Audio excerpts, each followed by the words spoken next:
Welcome, everybody, to the Fantasy Files podcast, where we talk about our favorite fantasy/fiction books and media. My name is Spencer. With me is Quoth himself. Just kidding. This is my co-host, Gabriel. And today we'll be starting our first episode with a bang, talking about Kingkiller Chronicles.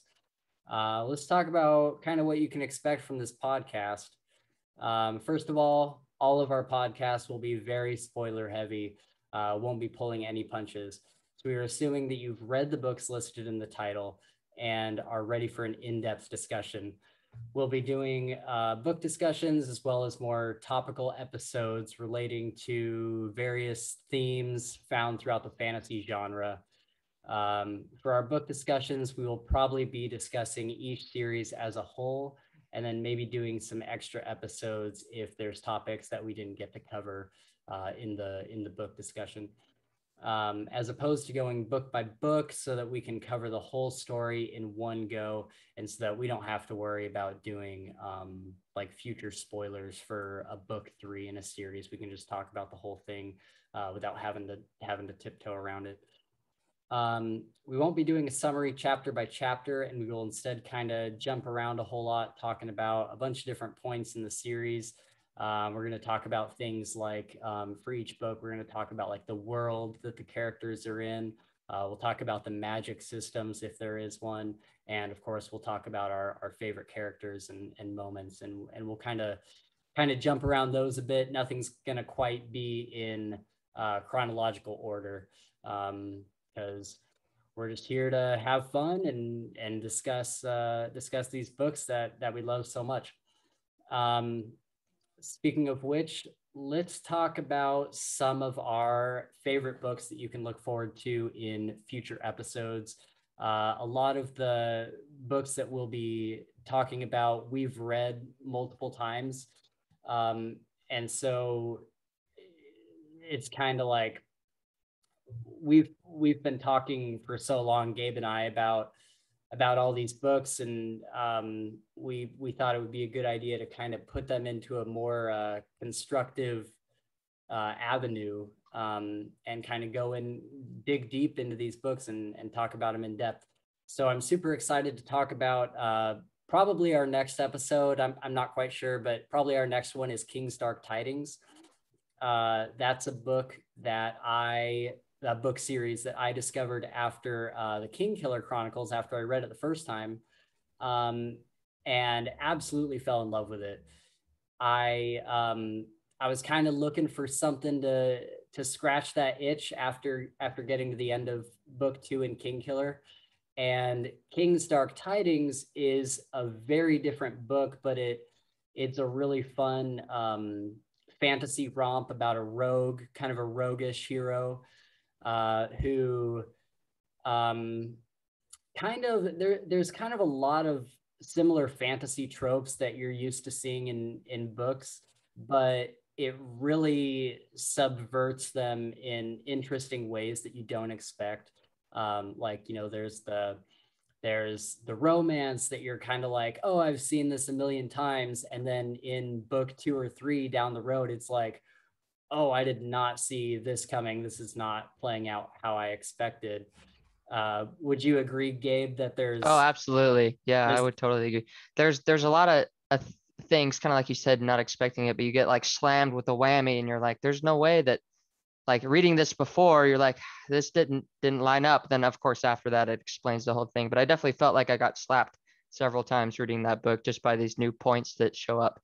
yeah, yeah, and I like that it does things like like you and I were talking about the other day, where Reskin, the main character in Kingstark Tidings, is kind of this character that it seems like he can do anything at first. It seems like he can be put in any situation and just kill whoever needs to be It's this killed. all powerful, like, almost. Yeah, and when I think about it too, he's like godlike, like, per se, like, thinking about different series or whatnot.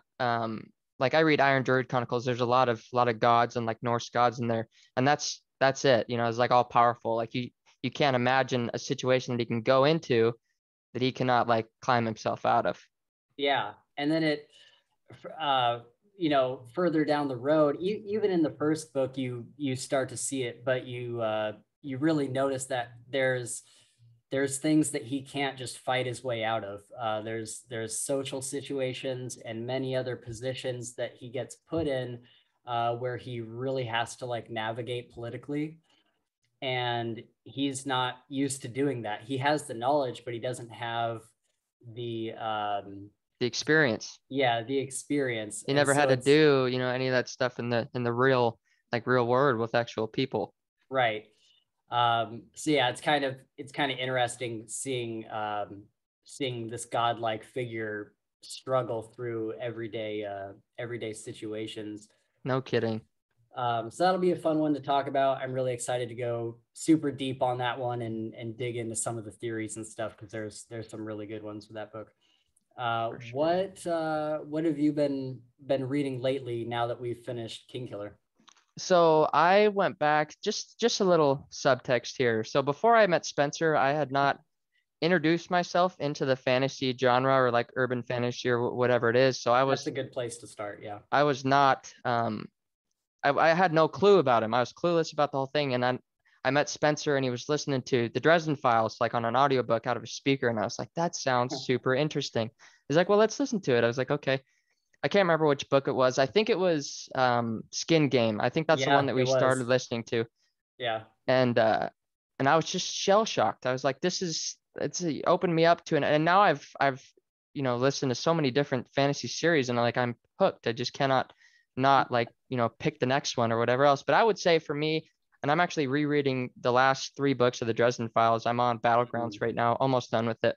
Nice. Um, but yeah, that would be for me. That's probably my, and maybe it's just because it was the first one. That's probably my favorite series. I think there's such a cool, the entire dynamic is so interesting. Like at least for somebody like me, that was, you know, the new thing for me.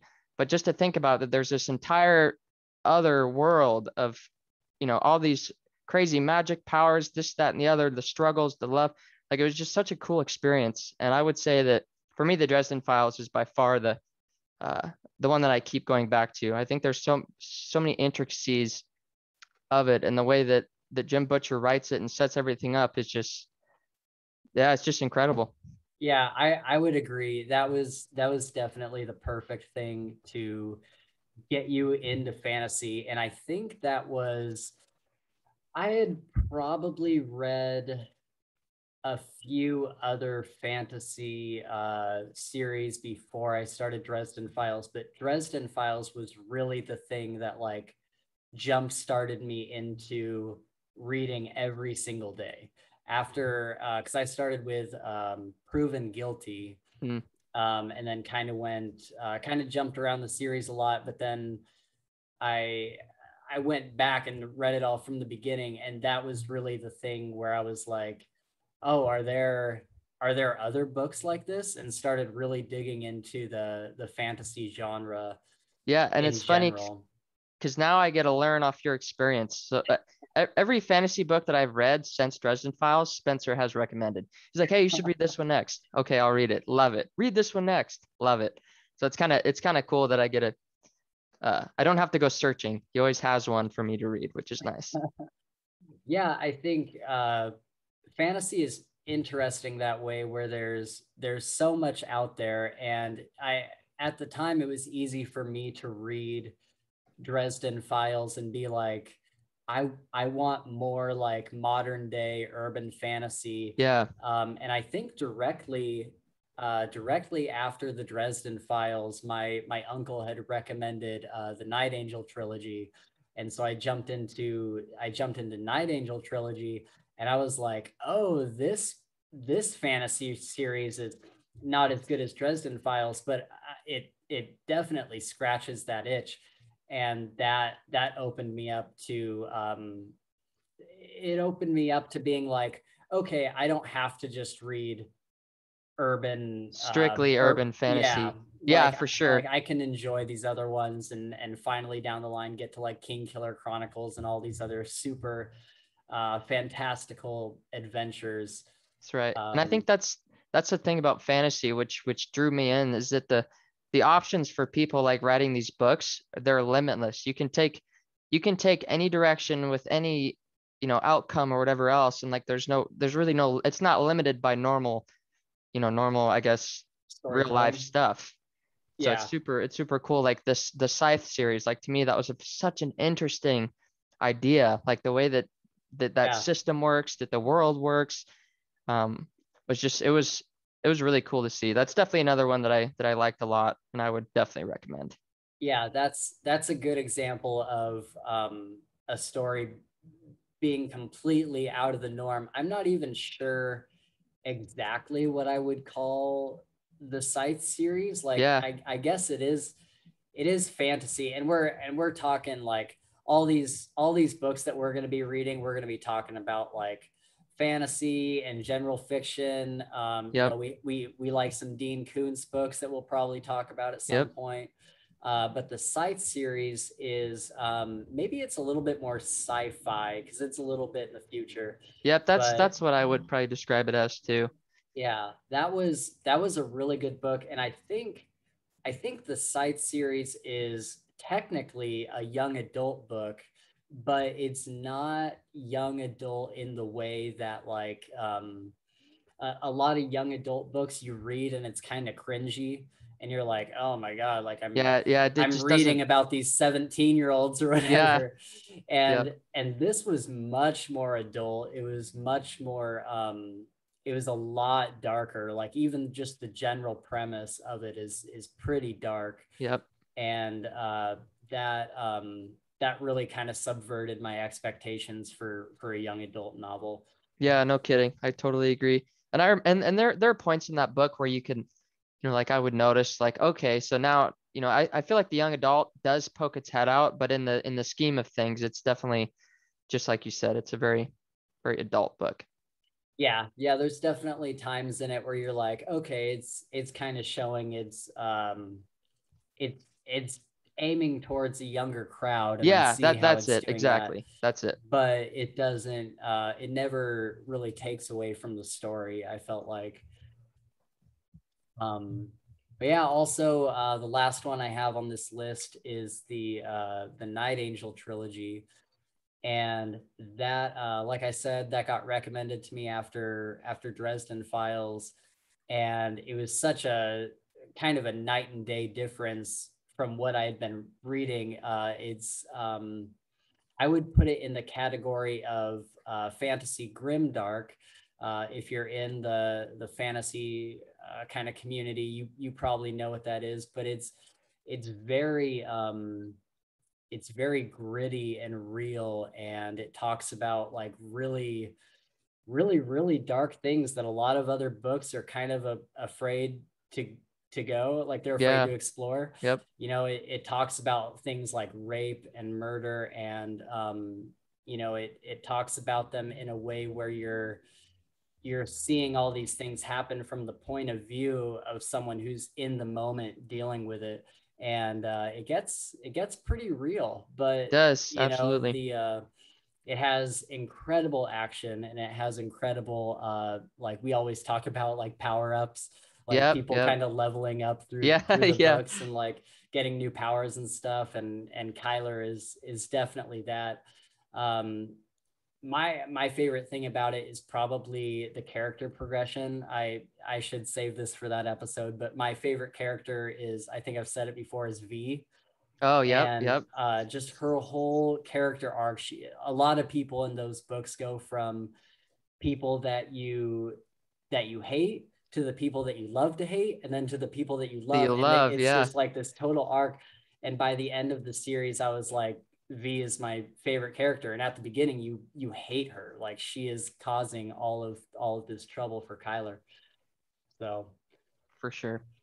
um anything else you've been reading that you want to shout out? I know you read the Land Oh series. yeah, yeah. The lit RPG series, The Land. That was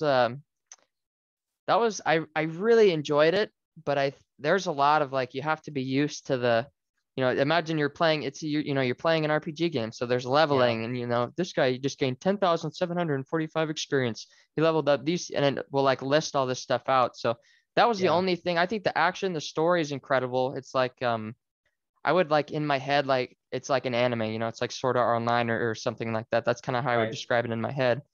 But I think the progression's cool. The characters are really intriguing, very interesting characters. You know, this battle for, you know, there's a very clean line between good and evil and what, you know, what the two like do to each other and kind of the outcome of that. But, and then another Okay. one, I'm just going to shout out really quick. I'm not going to talk about it, but the I'll go Iron for it. Druid Chronicles. I really Oh like the Iron yeah, Druid Chronicles. I was gonna mention that. Yeah. Yeah, I was thinking today, I was like, okay, like even though I wasn't super hot on it, I'm like, I need to finish Iron Druid Chronicles and I need to read The Land, Yeah. because I'm like Gabe has read all this stuff. Yeah, He's read every single book that I've recommended. I need to read the couple that he's recommended for here. sure. So I definitely am gonna read that right now. I should also say most of or pretty much all of the books that we'll be discussing, I don't know if it matters to anybody, but we listen on Audible. So all these books, we're gonna be kind of judging them based on the audiobook version. Mm-hmm. There is a lot of these books I have read on paper, like I read the Night Angel trilogy on paper. I read the first two Scythe books on paper, and I read all of the Dresden Files on paper, and then listened to the audiobooks. And there's a few books that I would love for us to discuss that are only on paper. So we'll have to see if I can get you to read some paperback. Hey, I'll totally do it, man. I just won't be able to read enough because the Audible, you know, Right. I can pop it in my head when I'm at work and I can, you know, listen to 10 hours worth of a book a day, which is Yeah. pretty fast, but I would read at night for sure. Okay. All right. Yeah. Maybe I'll send some paperbacks your way. But yeah, and sorry everybody, my video is going crazy. I don't know why it's got me looking all crazy here. Turn the brightness down on the laptop if you know how to do that. Dude, it's all the way down, Oh, okay. and Weird. I have my TV right in front of me. I'm sitting in front of my TV, and so Oh, yeah, I gotcha. I think it might be the glare from the TV, but that's That's turned what it down all looks the way like. too. That's what it So looks like. anyway, um, all right. So you know, now that everybody's kind of gotten to know us and hear what our interests are, let's talk about Kingkiller. This is something that I actually read I read the paperback of Name of the Wind, the first one, maybe a couple years ago, and I might not have even gotten all the way through it. And then I listened to the audiobook. And I think your first experience with these books was within the last year, maybe 8 months ago or so. Yeah, Right. yeah, I would say, yeah, I would probably peg it as a year. And then I reread him probably a month and a half, 2 months ago. Yeah. But yeah, it's recent. Okay. Yeah. Yeah. So we've read these a couple times, and I think it's safe to say that we absolutely love this Yep, series. they're incredible books. Um, the Well, first of all, let's do the elevator pitch on what Kingkiller is. If somebody was asking you for a recommendation and you were going to tell them Kingkiller, what is the like 3 to 4 sentence thing that you would tell them Kingkiller is about, just to get them interested? Not very good at elevator pitches, but uh, I would say like incredible magic system. The story is a story where there's unexpected that always happens, right? And you're Yeah. following this kid um, through the struggles, through the ups, through the downs, through love, through hate, through enemies and friends.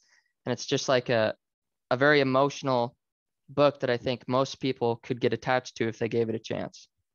Yeah, yeah, definitely. And I think that's the coolest thing about it is, you know, I was listening to a podcast the other day. I'll shout out the Friends Talking Fantasy podcast. If you guys are somehow watching this without seeing any of their stuff first, then you should probably go check them out. They do a ton of stuff on Kingkiller. But they were talking about like what is Kingkiller actually about? Like what is the beginning, middle, and end to this book? And the truth is, there really isn't one. It's kind of just a story about this guy, and he's just like doing stuff. And there's not, if other books are if you think of them like the ending being this mountaintop, and the journey to the mountaintop is kind of like this rolling hill with ups and downs, Kingkiller is like a mountain pass that just goes like all over the place. It goes all around the mountains, swirling in different ways, and takes you way off track, then brings you back to the center, and then goes way out here. And it's really, I mean, it does have plot points, and it does have like a climax and stuff like that, but it's really just a story about this kid and just his life and trying to survive after his parents getting murdered. I would say, if I were to give somebody an elevator pitch, I would say that there's this guy named Quoth, and he is basically a legend. Everyone in, there's two parts of the story. There's like modern day and the past. And in the modern day, Quoth is like this legend, and everybody in the town talks about him, but they get all the stories wrong because they're just like, it's like a game of telephone. People are just parroting these stories to each other, and it gets crazy. And so finally, Quoth in the modern day decides to tell his story and have it written down.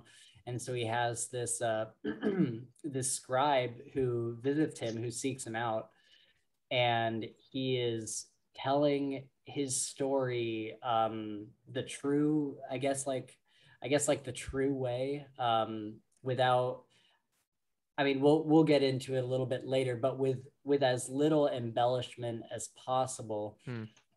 He definitely puts his own spin on things because he is an unreliable narrator. We'll talk about that in a minute. But he tells this story that really subverts a lot of fantasy tropes. You expect the romance to always work out, and for the hero to kill the villain, and for him to overcome all these odds. And as you're listening to this story, it's really like none of that happens. No, for sure. It's just like, it's told how things would really play out, like if it were to actually happen. And of course there's like fantastical things that happen and stuff like that, but a lot of the ways, like Quoth has all these nicknames, like Quoth the Bloodless and Quoth the Arcane, and people always speculate on how we got these titles and like these crazy stories, and they're like they're making up, oh, Quoth the Bloodless because he never bled his entire life.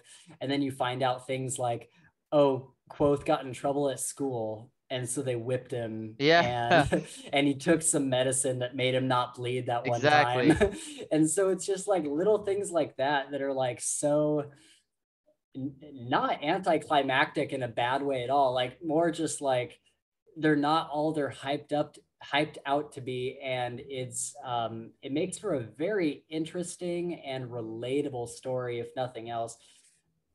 Relatable being a key word. This book is so emotionally taxing.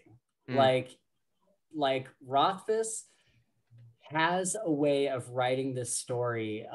First of all, every single area that Quoth travels to, like, I don't know about you, but I could picture that area so well. Of course, absolutely. Yeah. I can even picture the way that he describes people. Yeah. You know what I mean, like the way that, I can envision like the way that the nobles dress.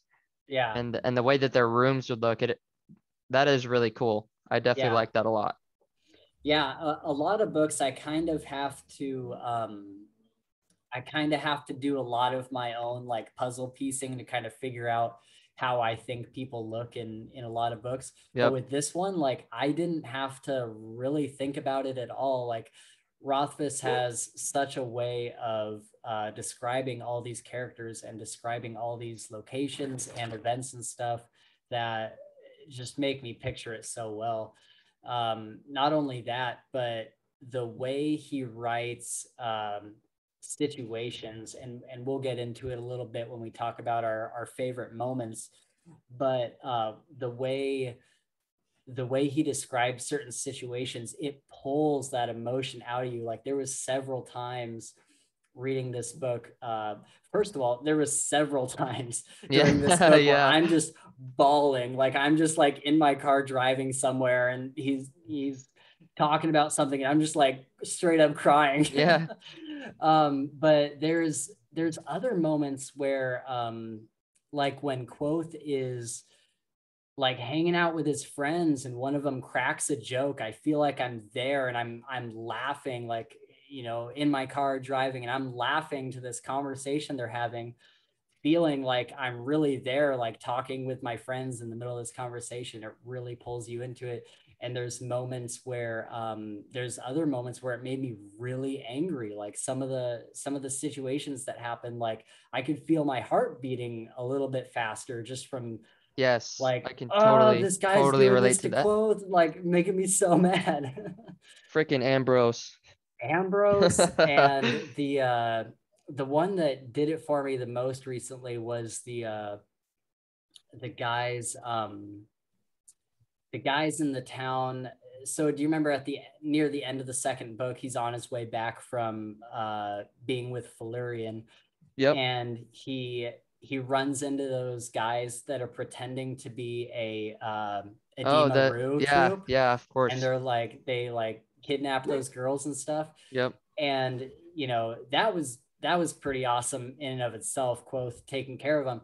But then he gets back to the village, and that one of the girls like boyfriend or whatever comes up and he yells at her and he calls her he's like, you rue whore or something like that. Yeah. That's exactly what he and says. and Quoth breaks his arm and then gets like face to face with him and just goes on this monologue that's like, if you ever think an unkind thought about them again, I will kill you. And Yeah. he goes into like this, like you could just feel, and I guess, you know, that's some points to Nick Podell, the narrator. He does such a good job of conveying that hate and that like anger. And during that scene, my heart was like racing. I was like, yeah, get him, like Yeah. oh my god. But yeah, this book is extremely well written. It's some of the prose in this book. I guess that's a good segue to talk about Patrick Rothfuss. Um, Patrick Rothfuss is an incredible author. It's a shame that he's only done two books. These are the only, well, he's done these two books, and then he has like a Kingkiller side story about Ari that he did, and then he has like some short stories and some anthology books. The one But about Ari's is on my wish list on Audible. That's gonna be one that I probably read here soon. I've been wanting to get it, but I can't.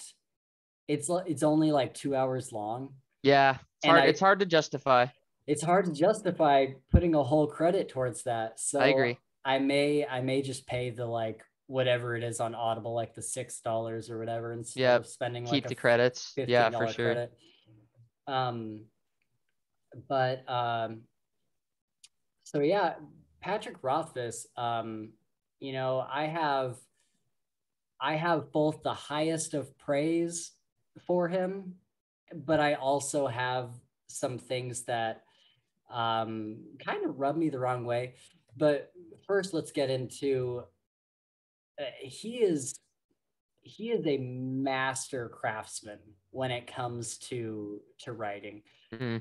Especially on this last reread, I was paying a lot more attention to some of the prose in the book, some of his like very poetic storytelling, and just the way he sets things up in the story. He sets he writes things in a way where no word that he uses is misused. Mm. Like nothing is there just to be there. Like everything very much has a purpose. Everything that he set up at the beginning of the books comes back into play. And even we'll go into this a little bit later too, but even going into some of the fan theories on this, I've been diving a lot into some of these theories, and just these random little things he mentioned, these people make theories about, and it's like, oh, that makes perfect sense. I wouldn't be surprised if that was completely intentional. I'm sure it is, because all of this stuff is super super intentional. um so yeah, he is, you know, if there was a fantasy Mount Rushmore with only 2 or 3 books to his credit, he would be on the mountain of, you know, fantasy. He Agreed. would be a face Totally on agreed. Mount Rushmore. um you know, as you know, that's saying a lot considering he only has 2 books out. These books have made him super super famous. Like he's a legend at this point. No kidding. He's up there with like George R. R. Martin and Tolkien and all the rest of them. However, the things that I don't know exactly how you feel about this, but the the things that I kind of the things that kind of put me off about Patrick Rothfuss is, you know, he came out in 2007 with The Name of the Wind. And then I believe it was in 2011 that he came out with Wise Man's Fear. Mm. So it's been 10 years, Yeah. and we still do not have a book 3. Um, you know, it and it probably wouldn't bug me so much, but he like tells his fans, you know, I don't want any more questions about book 3, like stop asking me. And he, it just in general does not want to answer questions about it. um and it's kind of like, I kind of feel like if you are an author, especially an author of these 2 books that have propelled you into superstardom within the fantasy fiction community, you know, I feel like with all these fans supporting you and with all these fans, you know, making you rich and famous, you kind of have a responsibility to your fans to continue this story that you started everybody off on. Um, I don't know. I just feel like at the very least, he could, you know, give us an update. You know what I mean? Yeah. Yeah. At the Or give notice, like, say, hey, it's not going to come out this year. It's going to come out next year. Like even that would be a positive note. yeah, really anything just to answer some like fan questions, but he really does seem to have kind of this attitude of, you know, I don't want to talk about it, don't ask me questions. I wonder if he got like stressed out, like I hear that and I think about it and I Yeah, like trying to like put myself in his shoes and I'm like, I wonder, like he writes this such in-depth, world, this universe, right? Super successful. It does so well. So millions of people love the books. Like in my head, and this is just me, I'm definitely not a writer in any way, shape, or form. But I would think like after, you drop those 2 bombshells, not that he hasn't, probably written a good chunk of the 3rd book, but sure. that would stress me out, man. That would make me that would like make me pull my hair out, just trying to like make sure everything lines up okay and this, that. And I think Yeah. that's a problem with a lot of writers. Like I know that Jim Butcher, or not Jim Butcher, maybe it was after the Iron Druid Chronicles, but like when you're done with the book, you know, the narrator will give a little note from the writer. And I think one of the notes was like thank you to my kids. I know I'm always locked in the library, but I love you still, you know? And it's like, because Yeah. you have to think like they're probably, you know, this has to be their life, you know, to make these stories as incredible as they are, because there's so much depth and so many different routes that happen all in one. Yeah. To me, that's just incredible. I think that's one of the reasons why I like these books so much. Yeah, I think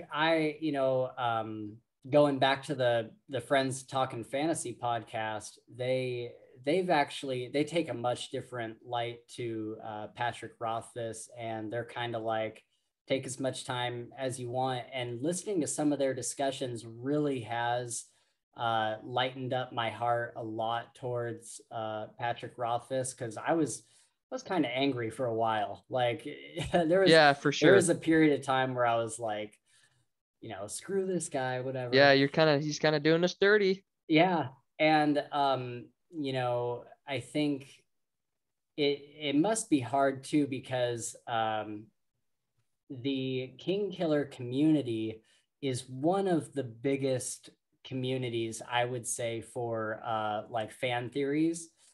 And like there's like a whole Reddit like dedicated to it, people on there like figuring out like they have a ton of stuff figured out, like they And the put. crazy part about those two, sorry to interrupt, but I was just kind of on a note like that, is that every theory you read, like even if it's like four theories about the same, like the stone door, like you read all of them, and every single one is completely plausible.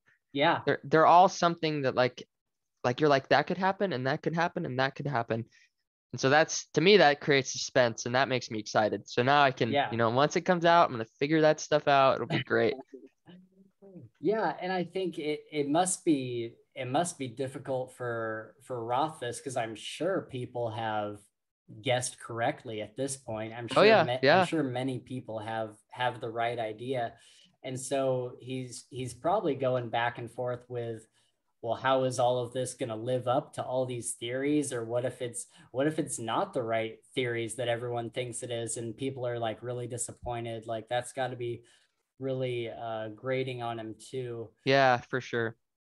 But yeah, Patrick Rothfuss, man, I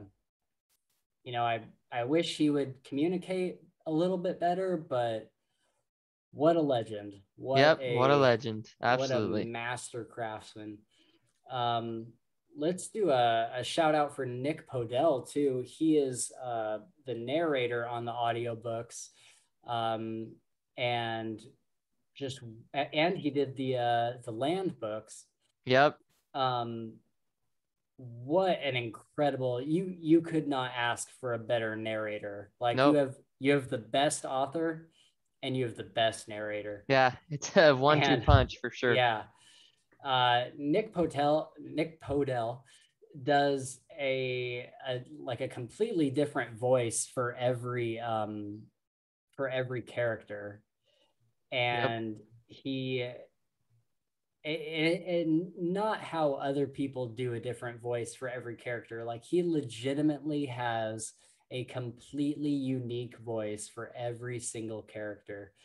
And And man, he all the what? nuances like with that too, because sorry to interrupt again, No, but go for it. that's one thing that I like about Nick Podell, like even listening to the land, because there's a lot of different races or different, you know, like orcs and this, that, and the other that people would talk. And you like, I listen to his voice, like even in, you know, the King Killers, I listen to his voice and he does, you know, like from a ratty street kid. And you like, you can, like when he talks, like I literally can envision that ratty street kid. And then he does the voice of the noble. And it's like night and day. You're like, how, in my head, it's like even hard to differentiate. Like, is that the same person? It Yeah, is, but yeah, it is like stupefying with how well he does at these different voices and characters, and the emotion that he ties into each one of those characters is also a very real, very raw aspect of Nick Podell and his voice and how he narrates. yeah, yeah, for sure. He definitely infuses the whole thing with a ton of emotion, a ton of heart. And when he was doing, I first noticed it in King's Dark Tidings when he narrated those books. He actually does female voices incredibly well. Yeah. Yep. Usually you have probably like a male narrator who will do a female voice, and he'll just kind of take his own voice like up an octave or two and just kind of do like a higher voice. Nick Podell, I don't know what he does, but it sounds like a woman talking. Like it sounds like a completely different person. It's the craziest thing. So props to him. Yep. Props to him for sure. Let's see here. Let's talk about the type of storytelling. So we got some dual perspective going on here, which is switching between first and third person in the modern day story of Quoth, or in the modern day, he's known as Coat. Coat is telling his story in his inn that he owns to a scribe named Chronicler, and that is all in third person. And you get to see the camera kind of jump around between all these different people, and you'll see Quoth's apprentice go and talk to somebody in a completely different room. You'll see stuff that's happening out on the road, and then you'll see stuff that's happening inside the Waystone Inn. And then as soon as he sits down to tell his story, it'll go into first person, and everything is like, I went and did this. Yeah. And so I definitely liked. When I first read it, I definitely wasn't expecting that, but I liked it. I liked it a lot. I liked having it kind of. There's such long breaks. I forgot to mention this at the beginning, or breaks. There's such long books. I forgot to mention this at the beginning. Where is it? The first book is 27 plus hours of audio and 670 pages in the print. The second book is 40 plus hours of audio and 1,200 plus pages. So the switching between the two narrative styles was really refreshing to kind of break that up. He sits down and tells his story for a long time, and then it kind of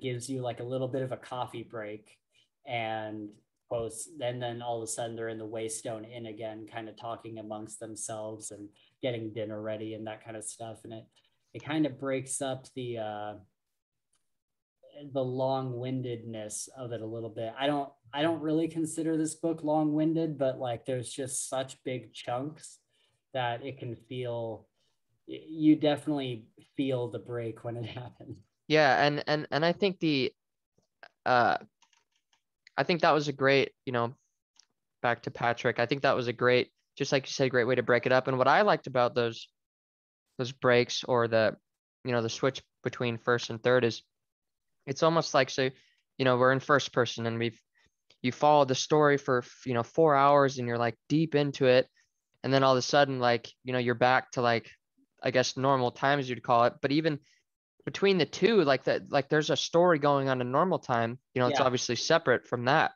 And so it's nice to like in my head, I would like follow these like towards like when I thought it would be getting to where they'd be like, okay, this has to jump back now. I try and like remember like what was happening in the Waystone like before, the last time that he jumped back. And it was just like you said, it's a great way to break it up, and it kept me more my attention focused better. Yeah.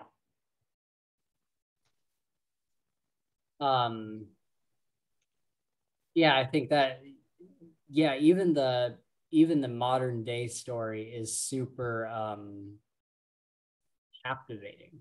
I found myself drawing all these kind of correlations between, when he is telling his story in the past tense, I'm sitting there like wondering, like, how the event that he's telling us about right now, how does that get us to the Waystone Inn? Because the Waystone Inn is the end, like pretty much the end of the story, unless he's going to do a second series, which that's kind of my theory, is that he's going to do 3 books of telling this past Quoth thing, and then there might be another 3 books where we catch up with modern day Quoth. Man, wouldn't that be cool? Hopefully he gets no redemption. Kidding. Because as of right now, the book is a tragedy, and I mean that in the, like, as a genre, it's told like a tragedy. We know the ending, and we know that it's they call him a man waiting to die. And so we know the ending isn't a happy one. It's not one where he, like, maybe he kills the Chandrian, but maybe that also led to a bunch of other really, really bad stuff, or maybe some people that he wasn't expecting turned out to be Chandrian and he had to kill them or something like that. And somehow he gets to this very dark place where he is now. Without magic, it doesn't look like he's playing music anymore. Something has happened to his sword, Sasura. Now he has a sword named Folly on the wall. And Bast is kind of trying to get him back to be the Quoth that he loves, his Reshi. Yep. And it's kind of a tragedy. We all know where it's going. So what I was saying was, I'm always wondering, when we're hearing the longer story, I'm always wondering, like, how does this get us to the Waystone Inn, and is this a major plot point that gets us there? Let's see here. Oh, let's talk about Quoth being an unreliable yet honest narrator. I pulled a quote. I think I forgot to mark it, but I think this is a quote I pulled from Reddit, and I really thought it was an interesting way to see, like, we're seeing the story through Quoth's perspective. And most books, I shouldn't say most books, but a lot of books, even if they're told in the first person point of view, it's still telling like the actual facts of what happened. But in books like Kingkiller and the Dresden Files, we deal with this unreliable narrator who has a perception, who has his own perception, and we're viewing the world through that perception. And so I thought this was a good example. The quote says, "I really like the way Rothfuss uses an unreliable narrator to introduce the reader to the money system in his books. The reader spends most of the first book thinking that a single talent is this absurdly ludicrous sum of wealth, because to Quoth, it may as well be. The slow realization that a talent is actually an entirely reasonable sum of money for the average skilled laborer or educated person to have and afford was well done, and really reinforced how the story is warped by Quoth's own personal perceptions and biases." And I thought that was such a like a well said way to show us like the unreliability of Quoth. He even, I've heard people mention, I think it was at the beginning of the first book, he's talking about Denna to Bast and Chronicler, and he's like, she was the most beautiful woman ever in the whole world. And then Bast comes in and he's like, I saw Yeah, her. yeah. She's all right. Like, you know, she's got a crooked nose or small ears or whatever. And so you know, it's just a very small example of we're seeing the whole thing through this kind of warped perception of Quoth. And it kind of leads me to think, I'm jumping ahead a little bit here, but I heard this theory the other day that I thought was really interesting, and they had a lot of really good points to back up their theory. And I don't have them written down or anything, but you guys can search YouTube and find it. There's a theory that the Chandrian is actually the good guys, and because Quoth believes he saw them murder his parents, that he is just assuming this entire time that they are the bad guys. And this person posed the idea that maybe the Amir are actually the bad guys, and the Chandrian are the one trying to fight the Amir, who are, you know, causing problems or whatever. That's a very interesting. I have not heard that. I haven't read that or anything, but that's a very interesting theory to think about. Yeah, Because in reality, like if you look, you know, how it plays out from the beginning, like even in the scenes, like Quoth never saw them we don't kill his actually parents. know. Yeah, Quoth never saw them destroy the wedding and do these things. And so that's very interesting to me, because that, you know, I mean, obviously you never know. Hopefully we right. find out, but it's definitely interesting. Yeah, and there was the person who was doing this YouTube video with this theory actually brought up the point, or maybe it was a podcast. I can't remember where I heard it, but they brought up the point that when Quoth is in the city and like in Caribbean, and Yeah. he's like homeless, and he gets like knocked down or something. Maybe it was when the guard beat him up, and these two people from the parade who are wearing their masks, they come up to him and they're like, "Are you okay? Are you okay? Like, let's get you some help or something." And then one of the other the person who's with the guy who's saying that says, "We got to get out of here, otherwise the guards are going to think we knocked him down and knocked Mm, him out and all this stuff." yeah. And so then, you know, they leave and whatever, and they give Close some money and leave. And I'm kind of like, that's interesting that he threw that in there, because like you just said, the Chandrian, we never saw them do anything. This is all the only reason why we think the Chandrian are the bad guys is, I mean, because of the general fear of the townspeople, but they also have a general fear of the Amir Mm, and magic and stuff. But the only reason we really think the Chandrian are the bad guys is because Quoth has said so. He's the only one who's really been like, we've just been in his head this whole time, thinking like, oh yeah, gotta get the Chandrian, like they killed the parents, just taking his word as gospel. yep, yep. But he's proven to be an unreliable narrator, so who knows. um Anyways, let's talk. Let's see, what else do I have here? Let's talk a little Jump bit of, into the magic, maybe? yeah, yeah, let's do it. So I don't have much here. Maybe we can kind of fly by the seat of our pants, but it's got a little bit of a hard magic system mixed in with some elements of a soft magic system. A hard magic system would be, well, sympathy would be an example of a hard magic system. You know, it shows you all the rules.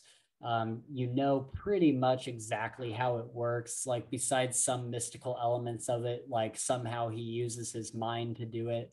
But it tells you pretty much from the start exactly how it works. Like it makes it very much like a science, and it kind of explains like these are the rules to the world, and if you follow these rules, then you get this effect, and that's how the magic works. Now with naming, that's much more of a soft magic system. It's a lot more mysterious. You know, there's kind of some rules to it, like you have to know something's true name, and by doing that you can call upon it and have it do your will. But it's all very mysterious. The name of the wind is always changing. It's very difficult to find a name to something. It takes years of working with it, and it's not really explained. So yeah, naming would be like a soft magic system. The magic in Harry Potter would be like a soft magic system. Stuff where it's not explained very well. But yeah, I thought sympathy was super interesting. That was actually the thing that got me started on these books. I think I had picked up the paperback, and I think for some reason I had flipped ahead. And like before reading anything else, before reading the beginning or something, I just like flipped to like like a third of the way into the book. Pick a spot. Yeah. And it was the chapter where he's in the cart with Abinthy, and where his parents are still alive and they're like traveling. And it was the scene where they're on the road and he's asking Abinthy all these questions about sympathy and learning from him. And Abinthy asks him, like, how would you pull that bird down from the sky? And he's like, oh, well, I would do this or this or this. And Abinthy's like, no, you can't do that. And then Quoth says, well, I would simply call the name of the wind. And Abinthy's like, how are you going to call the name of the wind? You have no idea what that even means. And unknowingly to Quoth, he thinks he's calling the name of the wind, but he is actually using sympathy to take the air in, if I remember correctly, he's using the air in his lungs to pull the bird down. Yep. And so he attaches one part of the binding to his lungs and one part of the binding to the bird, and uses the air in his lungs to pull this bird down. But then he has no more air in his lungs, and he's like about to die. And so he like falls out of the cart, and he's like on the ground. He like can't breathe. And then Abinthy jumps back down and actually calls the name of the wind, or maybe he places a binding on something and brings some air back in. Give him his breath back. Yeah. Yeah. But from that moment, I went back to the beginning and started over, because I was like, wow, this is a really interesting way to think of magic. Like you have these things that are sympathetic links. And Dresden does this a little bit in the Dresden Files with his use of thaumaturgy. But this is a completely unique take on the typical, like you could call it thaumaturgy, voodoo. You hear like as above, so below, like basically a voodoo doll is a example of thaumaturgy. And sympathy was just so interesting, like how, like I said, how all these things have like sympathetic links. And if you use a better sympathetic, or if you use a more like object or a like material or whatever, then you get a better sympathetic link. So like if you want to, if somebody has a candle and it's lit and you want to blow out that candle, you could use a piece of the wick, like something like a similar string or something similar to the wick of the candle, and use the sympathy through there to extinguish their candle, like we see at a bunch of times in the school. I think it really something that kind of grabbed me, and this was a little bit further on when he's at the university and he's learning more about sympathy and what it can do. And to me, it was kind of like you were just saying, the different ways that you can use it. But I think one thing that stood out to me was the thought of like malfeasance, Oh like a yeah. bad way of using sympathy. And so when that was it, because I was thinking about it before, I was like, they could potentially do damage to other people, and then malfeasance was introduced, and that was a whole nother. I feel like it kind of opened it up to an entire, more of where the story could go and where it could take it. And I thought that was super interesting in the way, like, between Ambrose and him and the malfeasance that goes on and the way that he combats that, like the Yeah. one where, I think he was playing his lute in, what is that place called? Where he The got his Aeolian. chant. Yeah, the Aeolian. He's Yeah. playing his lute in there. And then all of a sudden he starts to get cold, binder's chills, freezing. And so he grabs a pinch of the fire there, goes up to his room, and he has to like just like suck the warmth out of that fire, put it into his own blood to warm his blood up. Yeah. I was like, that is such a cool way to do that, and to like think about how that could work. Because at first I didn't go that far with it. And then of Yeah. course they make you go that far, and it's just like, I like that. Yeah, he definitely thought this out to such an incredible extent, and really just thought it all the way through. Like Yeah. he has rules that the magic system operates on, and it's like just a sandbox of a magic system. Like as long as you operate within these rules, the opportunities are pretty much endless, as far as the rules will take you. Yeah. um And then there's now I'm just naming things off, but like artificing. I was just Also, about to say that. Yeah. okay, go for it then. You got it. No, go ahead. Okay.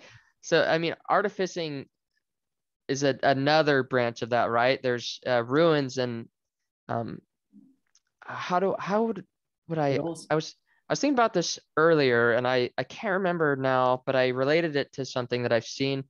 It'll probably come to me, but again, another way to use this kind of, like, just like you said, it's a very ruled magic system, right? Where you have these set things, and so you're learning these different artificer things. And I think so let's say he makes the arrow catch, right? Yeah. And so he creates this thing that uses these ruins and artificing and different materials and whatnot to stop an arrow, right? And like, what an incredible thing that would be. And but then learning about like the steps and like kind of like what the way that he thought it out, quote thought it out, and the way that he made it work in his head was also super interesting. It made me think like, dude, there's limitless. If you can think it, like, you can probably make it happen. And then I forgot, what is that thing that he made to put around his neck? I'm bad with The names. Graham. Yes, the gram. That's Yeah. another instance of something that I thought was like very cool. And the rarity factor, right? Like that one Yeah. was a lot harder to make because you had to get the precious metals and this, that, and the other. And so yeah, just another very well thought out system that just tacks on to sympathy and tacks on to that whole magic system.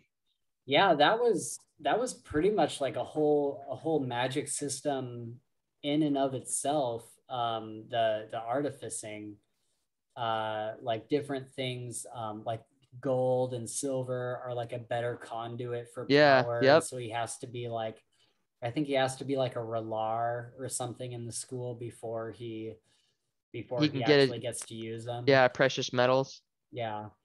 um so yeah, that was all super cool, and seeing some of the things that he could do with it that other people had done with it. The arrow catch was one of my favorite scenes, as far as like, it not the first time maybe, but it was one of the main times where like he brings, like, we don't know what he built, Yeah. and he brings Kilvin into the room, and Kilvin is like shooting at the thing and it's stopping in midair. And the first thing I'm thinking, like, I was actively thinking, how the hell is he doing that? Yeah. And like Yeah. trying to figure out, like, in my head, because now we've been given a bunch of the rules for the world. I'm like, how would he given this magic system, how would he do that? And I'm trying to figure it out in my own head. And then like Kilvin asks him like, how'd you make it? And they go through the whole thing. And Yeah. I was completely enthralled with all of that. Yep. I totally agree. The alchemy and stuff, not so much. I think just because we didn't get a whole lot of that explained to us. I'm sure I would like it if it got a little bit more explained. But yeah, this magic system is one of the one of the better ones. And I would say just a shout out to Dresden Files, obviously that has a fantastic magic system. And even though we don't know how Harry Dresden does all of his magic, kind of like we do with Quoth, it, you know, I would call it a hard magic system where there's rules and we understand the gist of how he does it. Yep. I've also been told that if you like this magic system, to read Mistborn by Robert Sanderson. Oh my God, people are gonna kill me if I don't get that name right. Brandon Sanderson, and yeah, he'd be on the Mount Rushmore of fantasy too. But yeah, apparently his I haven't read the book. I just bought it on Audible, but people are saying that magic system is similar in the way that like if you like this one, you'd probably like that. There's another one. It's gonna go on my list. Yeah, to go back to what I was saying at the beginning of the show, I had downloaded. Right now, I'm reading The Poppy War, or listening to it, by R.F. Kuang. That was recommended to me. I see how people would like it, but it just hasn't picked up fast enough for me, I guess. Like it's very slow going, and I'm trying to stick with it because I know people really, really like it. So I'm going to give it a fair shake, but I'm really excited to get to Mistborn because that was the other thing I bought recently. Nice. And that'll be a fun read. Okay. Let's talk about the world just really quickly. I really only have a couple things to say about it. The world that they live in is Temerant. And most places are extremely superstitious and wary of magic. We kind of see throughout the books that as Quoth being the unreliable narrator that he is, I think we don't get the understanding that the university is actually like a very secret place. Like people don't really know what goes on there. Like they get some stuff, like they buy like the arrow catch from them and like some other, a lot of them don't even want to. Yeah. You know, they hear about the university and like, don't even talk about it. Yeah, exactly. And so people are like super like wary of it. And I think that we don't really get that idea, the idea of that from Quoth, because day one he just gets into the university. Yeah. he just like fakes his way through an admissions process and like gets in right away. So he doesn't have this like several years of living outside the university, and people and are trying like, to study oh yeah, and that learn place is and sketchy. Yeah. So I think it's easy to forget that a lot of the world is very superstitious. Even the mayor, who has his own arcanist, is very wary of what Quoth can do. Like he's very like he doesn't understand it in any way, and he's also like, some of it seemed to kind of worry him.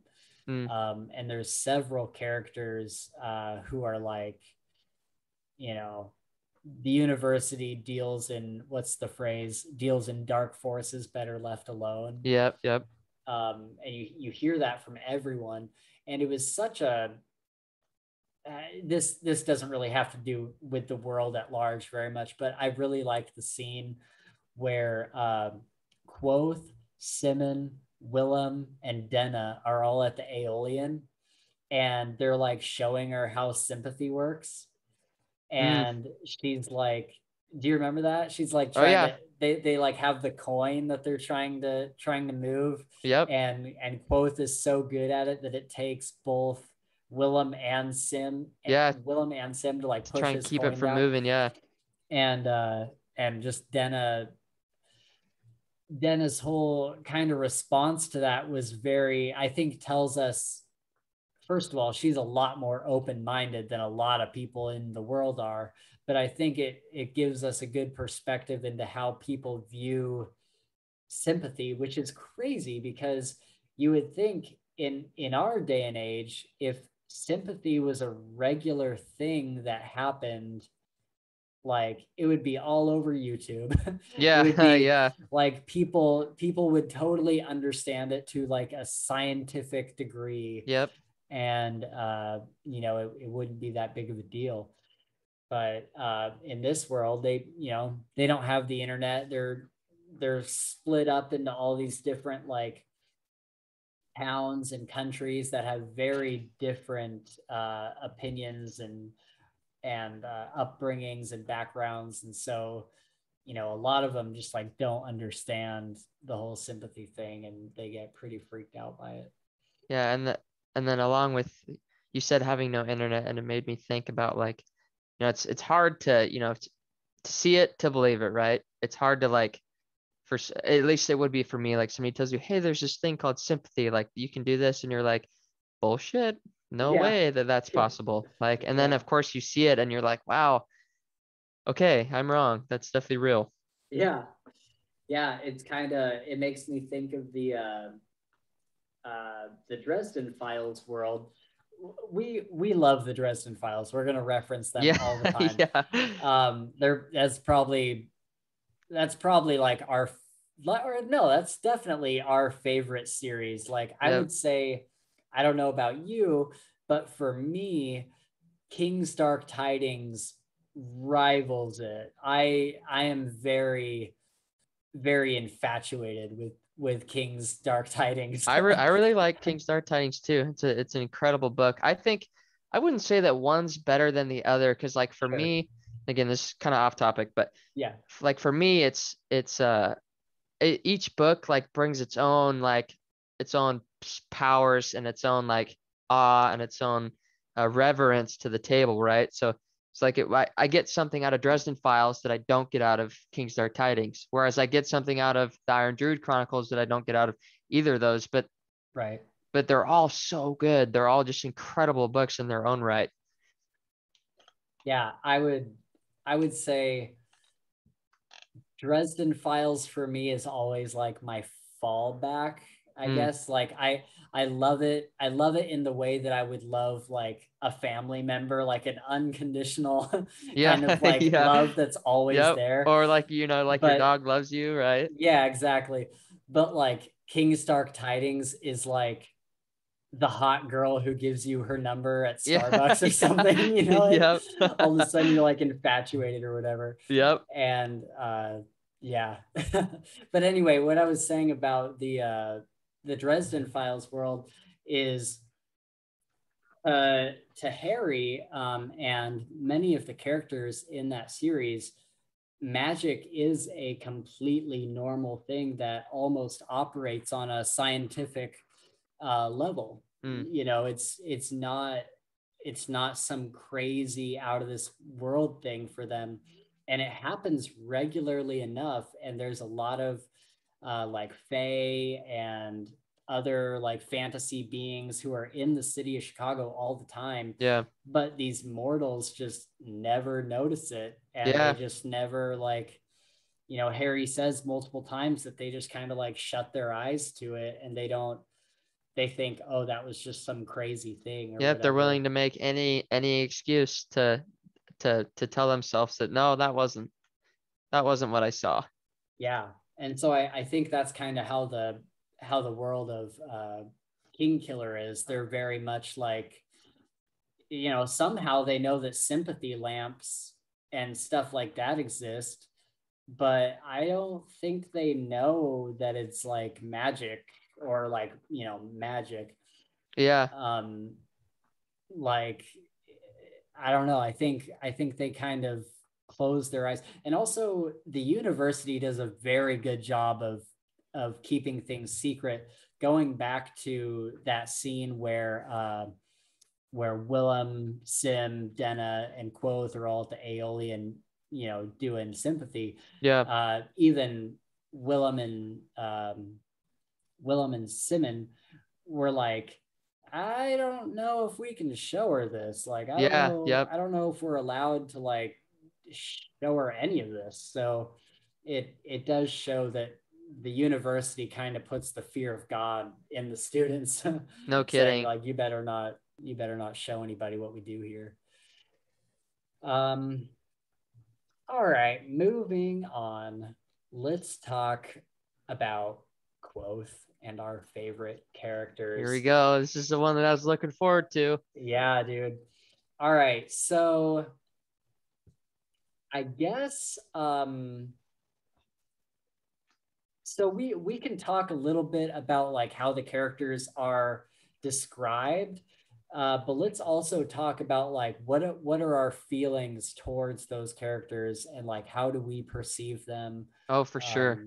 You know, so what do you want to go first with Quoth? Like I'll jump in on Quoth too, but Sure. Yeah, absolutely. how do you feel about Quoth? How is he kind of, you know, how is he described, but also how do you feel about him?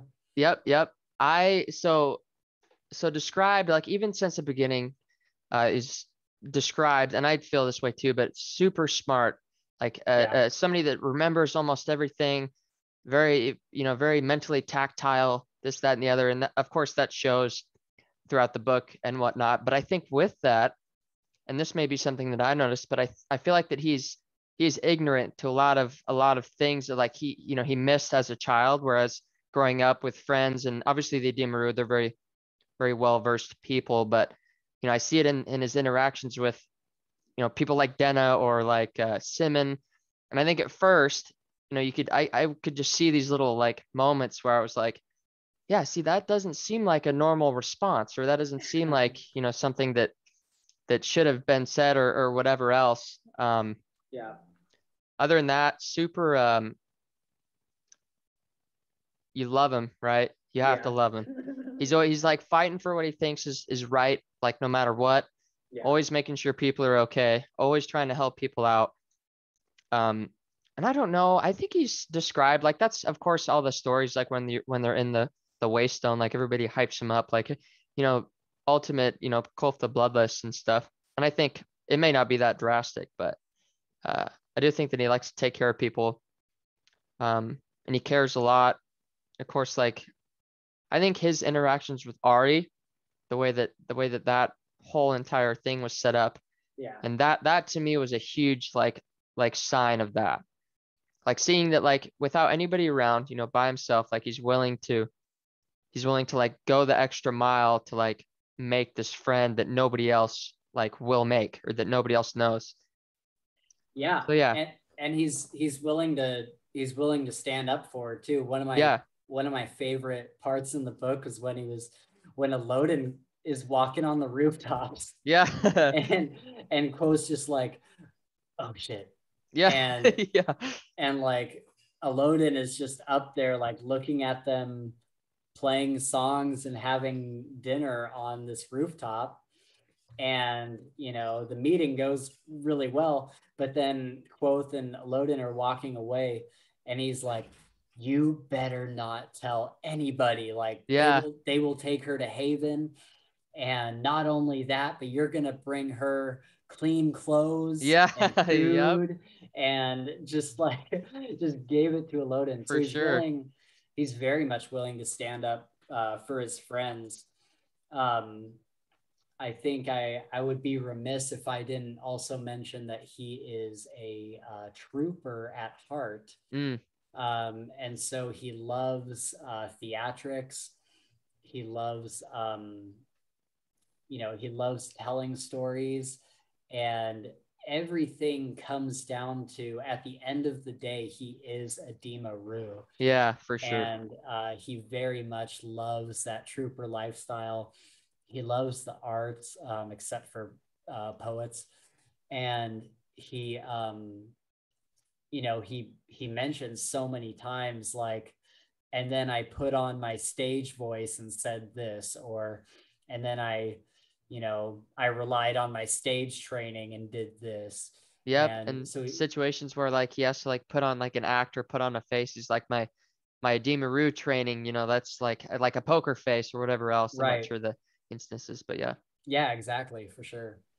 Um, but yeah, I think the thing I like most about him is, you get a lot of this fantasy, a lot of these fantasy books where the main character is kind of a perfect person. Like maybe they have like a few flaws or whatever, but all in all, they're like, a decent person who has all the right characteristics you look for in a hero. Like even, you know, taking a little bit of a hit here, Reskin in Kingstark Tidings, he he is kind of a um even outside of the things I was bringing up earlier, like all around he's like a good person, right? Like he's in general a good person.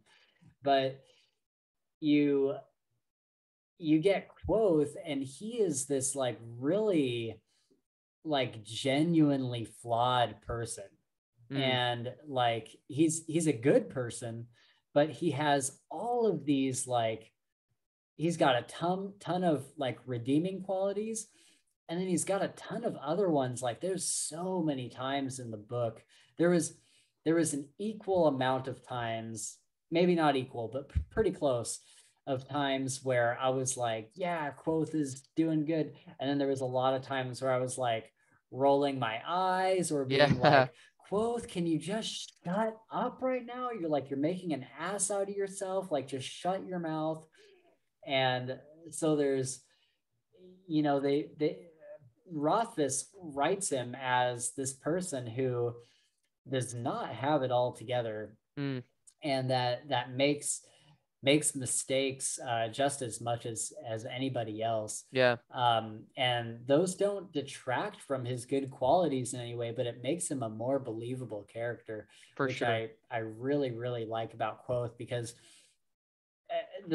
here's what I liked about it: going into any situation, you don't exactly know how he's going to respond. Like sometimes he's really good at holding his tongue, and then like other times he just puts his foot in his mouth and says the wrong thing. In other fantasy books, you get this character where even if they are flawed, you know exactly how they're going to react in any given situation, really. And so Quoth is kind of this different thing entirely. Like there was, you know, going back to my first read through, there was many times where I'm like, I have no idea how he's going to react it here. He's been in 3 other similar situations and he's reacted differently every time. Mm, So that was something I really appreciated about his character. Um, Being that flawed character, I would also say, kind of going back to what I said earlier, he is super like the times that I was like, oh my God, Quoth, were the times where he was being extremely like arrogant and yeah. like aggravating. There was so many times where what was the time? Let me think. The At the mayor's place was one of them where he was like, the mayor's wife was like, I hate the edema rue and all this stuff, and he could have had a smooth ride with the mayor if he had just shut his mouth, Yeah, but he for had to be sure. like, I'm edema rue, and like I was like, oh my God, Quoth, just shut up, you have it so good.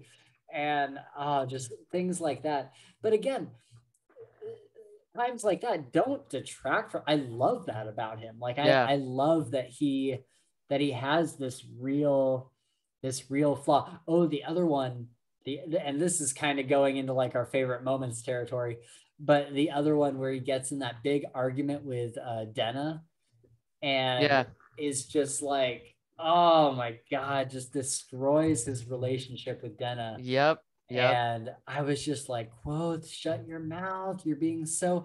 And then it goes back to him being an unreliable narrator.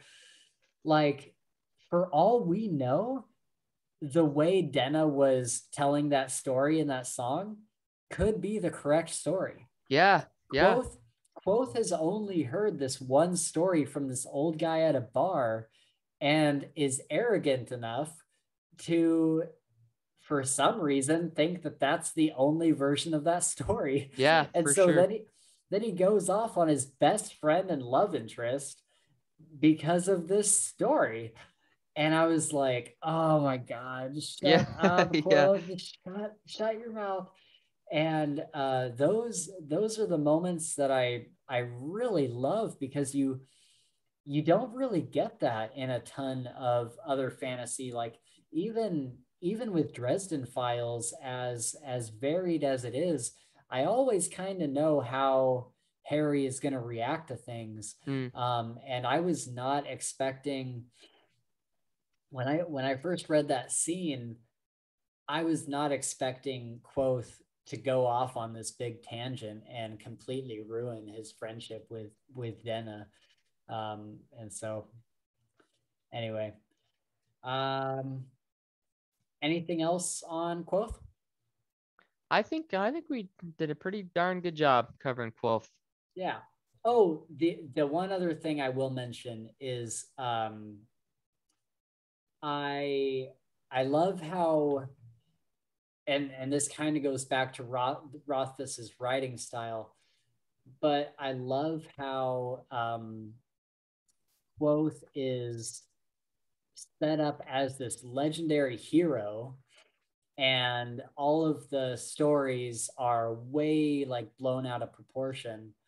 Um, and I don't know, just the way we get to see how Rothfuss did a very good job showing us how stories get twisted, like so twisted. And we see with old Cobb coming into the Waystone Inn all the time, Yeah. and like they had just finished like telling like a certain section of the story, and then Cobb comes in and is telling all the other bar patrons the same story, except it's like some way different version.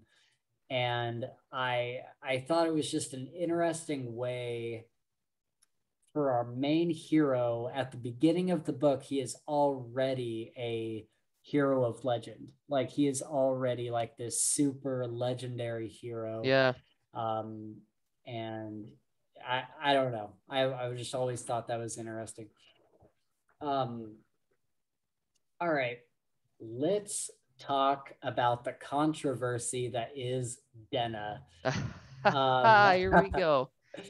What are your basic feelings on Denna? She's love interest of Quoth. Yep. Love interest of Quoth. And so when the first scene where, he's getting ready to go to Tarbean, right? Yeah. I'm pretty sure that's the name of that place. And Denna's there, meets her, looking at her, crushing on her, yada yada yada. From there, like, of course she leaves and he doesn't see her again. I knew from that point that there's going to be a lot more of Denna. What I didn't realize though is that this entire time of Denna and they're hanging out and then not hanging out, hanging out and not hanging out, Denna's like living this entire other life, right? That apparently doesn't fit Quoth in there, because I really like Denna's character. Like, I really want them to be together so bad. Oh, really? Yeah, I mean, Oh, I can't wait to talk about this. obviously it's not going to work out, like that's just the way it's, and maybe it will in third book, who knows. But there's like a part of me that really likes her and really likes the way that, like, the feeling I get with them together, I think is like super sweet and lovey-dovey and intimate and whatnot. And then the other time where like Denna was all hopped up on Denna resin, right? And they're out in the middle of the woods Yeah. and they're laying, like, she lets him cuddle and whatnot. And I was like, that's like where That's I what would you have want. thought. Yeah, that's kind of Yeah. what I want. But Yeah. at the same time, like in my heart, I know that, like, the way that they've set it up, like she's also like this kind of like a liar, right? And kind of like like sneaky, very what is that word? Like almost codependent with him, right? Like she's, he's my quoth and he helps me, you're my quoth, right? But at the Yeah. same time, like A little bit you don't toxic. treat him, like he's your quoth, right? You maybe do Right. for 2 or 3 days. Yeah. And so it's like in my head, it's like this battle of like really liking Denna, wanting that to work out, but at the same time, like wishing that the stuff that she was doing and the secrets that she's keeping may have not been kept. But I think that that's a really important plot to the entire book, is Right. this whole uh, like striving for closure or fixing, whatever's wrong with him and Denna. But overall, I like the way that her character progressed, and I like the way that the things have played out. And I think that's some more like kind of childish side of me that wants them to be together really bad, like the I mean the internet is super split on it. yeah. I was about to mention the Friends Talking Fantasy podcast are really pro Denna. Like they love Denna and they Yeah. love that relationship. And I will say, I'm gonna tear Denna apart, but That's okay, man. Opinions are opinions. but it's not. I think the way that Rothfuss wrote her, my view towards Zenna has nothing to do with the way she was written. I Yeah. think I think her character is masterfully written. Also, the relationship between her and Quoth is masterfully written. The Friends Talking Fantasy podcast goes into this a lot, and I hope I'm not ripping from them too much. But they, Quoth and Denna, really have this real relationship. Like it doesn't just feel like a fantasy trope. It feels like it doesn't feel like this relationship where everything just works out like most books do. Like Yeah. the hero always gets the girl. Yeah, They, for they sure. always end up together, and things are great right from like book 2 or like the middle of book 1. Like things work out, and I really appreciate that Rothfuss gave us a much more difficult relationship than just your typical like, oh, this is like the love interest and she's gonna follow him to the ends of the earth kind of thing. um, I think this relationship is much more complicated and therefore much more interesting. Yeah. That being said, I cannot stand Denna.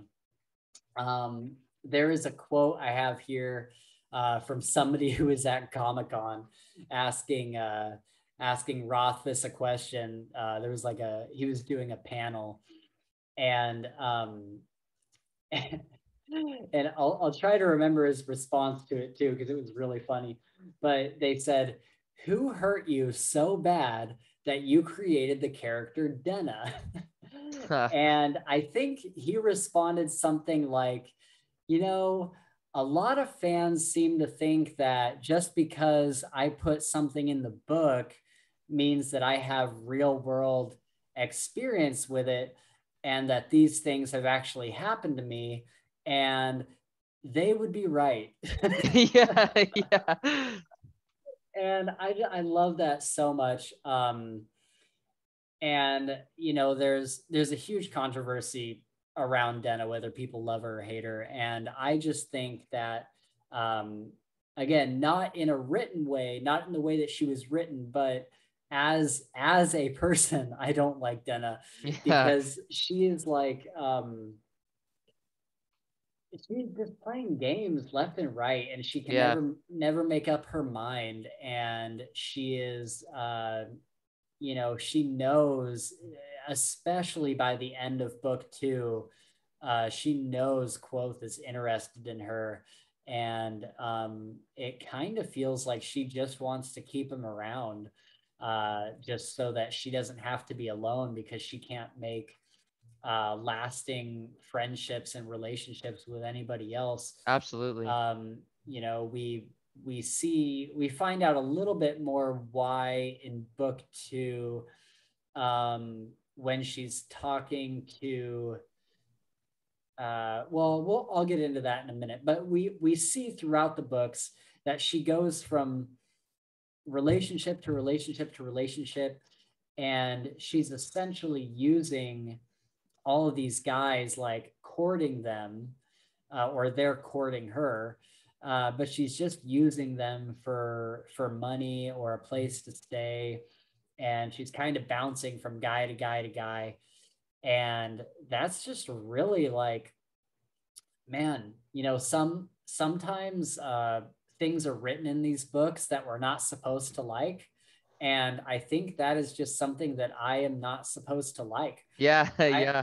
I'm just like, man, I can't believe like she can't go get a job, like she can't, you know, they kind of address it in the books, like, oh, like the when he's talking to the is it when he's talking to the Cathay? Somebody was like, what is she supposed to do? Be a serving girl? Or no, he's talking to Stanchion, either Stanchion or Diok at the Aeolian. Mm. And he's like, what? Like, she can't go be a serving girl because of this reason, and she can't go do this because of this reason.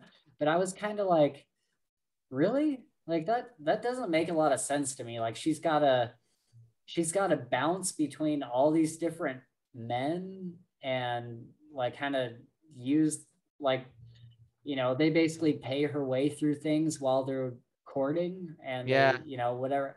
That just like really like rubbed me the wrong way. And you know, I think I could be wrong, but you know, people were telling me like, watch out. When I was first reading the first book, people were like, oh, like you'll understand why Denna does that in the second book. Like there's this meeting that happens, and keep your eyes open for it. And in the second book, while what's the city that the mayor lives in? It's not Ventus, or is it? It's whatever city that is. You know me, man. I'm so bad with remembering the names of places. Yeah, I don't know. He Quoth puts his hood up and he's following Denna, and she meets up with this girl who or she finds this girl who's getting attacked by a John, a person who's hiring her. And you know, they go into the bar or something, and then Quoth follows them and he's listening in. And I got the impression that Denna is some sort of courtesan, like she's some sort of I don't know if prostitute is the right word, but she's some sort of escort.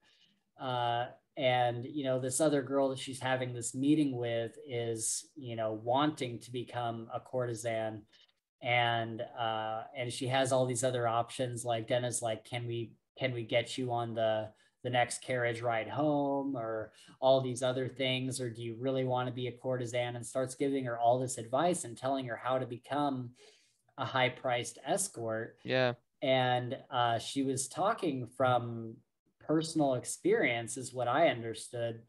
And so I think that that's part of why Denna kind of bounces from guy to guy. I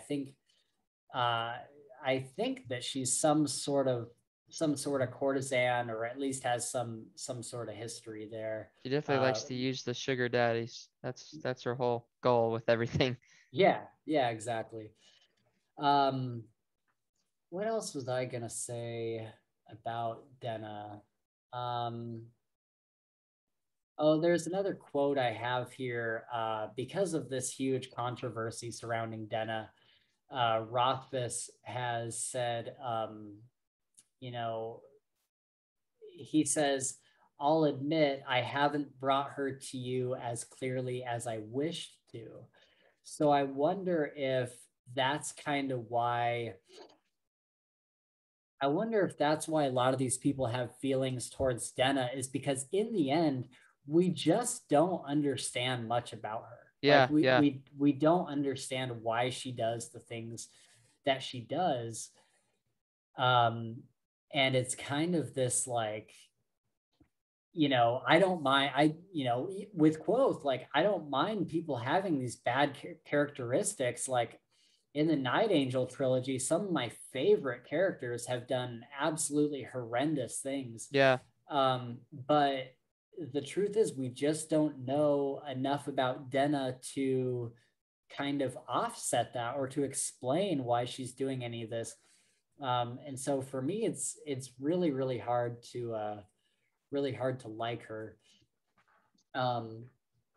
There was somebody who said that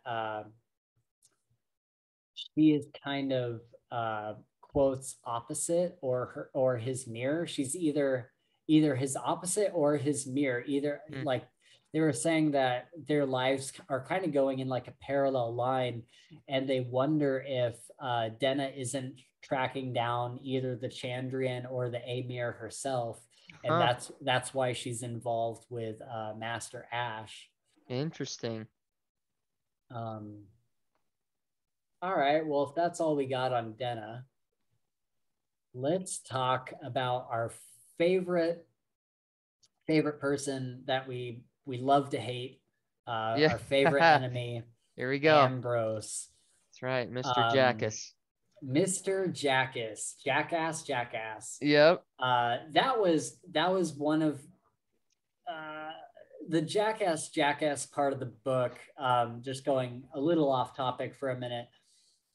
That was one of my favorite parts as far as like humor goes, because even though they don't, even Rothfuss does such a good job with explaining what kind of song it was, and even though we don't get to hear the song, I feel like I know exactly what the song is. You know what I mean? Like, I feel like it's kind of like this bar, like tavern, like Jackass. Yep. Just kind of like, I love the whole thing where like Ambrose finally he had enough and took him in front of the masters.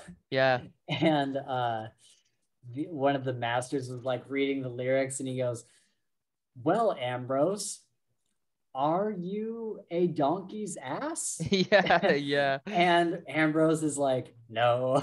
And they had Quoth, Ambrose shot himself in the foot, and he's like, "I want a public apology from Quoth." And so Quoth goes around and basically laminates all of these like copies of the lyrics and puts them everywhere, along with like an apology note. Yeah. Of like, like, "Oh, I'm sorry I called you this thing," and then quotes the song exactly. Some of it just like totally avoids the actual song itself. Right. Yeah. Yeah, that was super funny. I think Ambrose Ambrose is such a good foil, because everyone besides like the masters, like pretty much after a while, everybody at the university is pretty much on Quoth's side. Yeah. And they're all friends and stuff, and so Ambrose really does a good job of kind of being that like nothing, like Quoth can't just have like a good time in his life, Yeah. There's got to be that thing that like sets him back a little bit. Yep. And Ambrose definitely is that. I'm interested to see how Ambrose gets him kicked out of the university, because we know eventually Ambrose is the reason why Quoth has to leave the university. And I'm interested to see, there's some theories around him saying that he becomes, because it's been mentioned so many times how close he is in line to be king. Yeah. I have a feeling that he is going to become the king that Quoth kills. And so I think I'm pretty sure that would be Ambrose, because it's been mentioned so many times Oh, now for sure. that Ambrose is like fifth in line to the duchy or Yep. whatever. Yep. Um, and yeah, you love to hate him, and Rothfuss makes you hate him so well. Like there's so many things he does that's like when he has Quoth's loot, and he I think he like tosses it and Quoth isn't able to catch it, Yeah. and it breaks, and it's just like, oh man, I hate Ambrose so much in that moment. Yeah. And And that's, and yeah, I go was ahead. going to say, Uh-oh. right, like the I most think powerful emotion that I've, wait. Your mic cut out for a second. You were oh, gonna it was say my what? internet. Sorry. Okay. I'll restart. Okay. Along with what you're saying about Patrick, like it makes it easy. He makes the writing is easy to hate Ambrose, right? It's like easy for us to or it makes you want to Yeah. hate him. But one of the most powerful emotions that I felt reading this book, and mind you, there's a lot of them, Yeah. but were the times where Ambrose was like, just like you said, with the loot, or when he was, treating fella like crap in the stacks or whatever else, and like doing all this weird stuff. Like I would get so frustrated. Like in my head, I was like, just punch the dude's lights out right now. Like Yeah. just beat the crap out of him. And so it was just, that was kind of a roller coaster for me of this like back and forth where like Ambrose does this, like it seems like he gets Quoth and now Quoth has to get whipped. And then all of a sudden Quoth turns around and like, kicks him in the pants back. It Yeah. was a very, very interesting dynamic. And it definitely Yeah. infuriated me several times. When he not only fella, but when he shows up with Denna. Yeah. Yeah. Oh my god. Yep. um Speaking of fella, let's jump over to her real quick. I wanted the Quoth fella relationship so bad. I thought for sure when I was getting near the end of the first book, I thought for sure there was going to be a romance between them, and that Quoth was going to give up on Denna at least for a while so that there would be some sort of romance. And in any other book, I think the author would have done that. Yeah. But we don't get it, man. And Yeah. Yeah. she ends up with Simon, who is another great character. I love Simon's character, but Yep. fella, um, man, what a fantastic character. And it's so funny how she is constantly, before she gets with Simon, she is constantly like coming on to Quoth. Like Yeah. she is Yep. constantly like flirting with him, and Quoth just doesn't get it. Yeah. And he's And like blind to it. yeah, and there's like one scene where he shows up at her place in the middle of the night, and she like opens the door in like the equivalent of like a towel or something. Yeah, or it was like her sheet, like like the thin sheet off your bed. She just wrapped Yeah, herself up in it, yeah. And and she he's just was oblivious. yeah, and she was like, well, do you want to come in? And he's like, no, it's okay, I gotta go.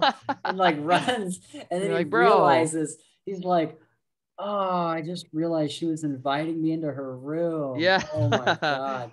Yeah. But yeah, I wanted that relationship so bad. I wanted the Quoth Davy relationship so bad. Yep. I thought that would have been awesome. Like I was shipping that so hard. Um but yeah, what let's see, what are the major plot points with Fella? She gets rescued from the fire, and she gives Quoth his first coat, like Yep. his first like real kind of not his shroud. What I do they know call what's the word. I'm trying to think of it too. it? A His cloak. cloak, yes, his first cloak. Kind of. He's probably had a cloak before, but But it this was is like his his first first one. like nice, like it was Yeah, like made from tailored, yeah, whatnot. She had him sew a bunch of pockets in there for him. yeah, A very nice, nice cloak. yeah. And then she played a big role in getting Ambrose out of his room so that they could set fire to his room. Yep. Kick over Her, his chamber pot. Davy, like pretty much everyone on this list, like Davy Fella, Willem, Simon, Quoth, Yeah, that they was were like a whole all like Mission Impossible little section, right? It's just like this big like covert mission. I thought that was a fun little part to read. I had so much fun with that part. And Simon is just out in the middle of the street, like stomping on stuff with his boots.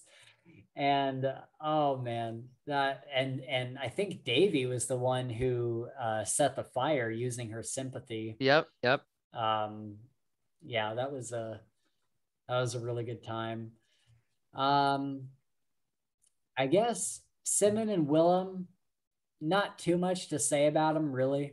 They're the best friends, and they you know they're hilarious. First of all, Yep. every scene that they were in, I was just like, I am having the best time right now. Yeah. Yeah. And there's a quote that I'll pull from Simon. They got really drunk at the Aeolian, and they were coming back, and Quoth was about to tell a story about the Edema Rue, and Willem says something. They're all laying on the grass, and Simmons says something, Willem says something in Sealdick or whatever, Sealdish. and Sealdish, and Simon yells, "Hey, Turin! Enough of your donkey talk!" Dude, Yep. I laughed so hard at that. I think I only caught that on this last read through, and I was laughing so hard.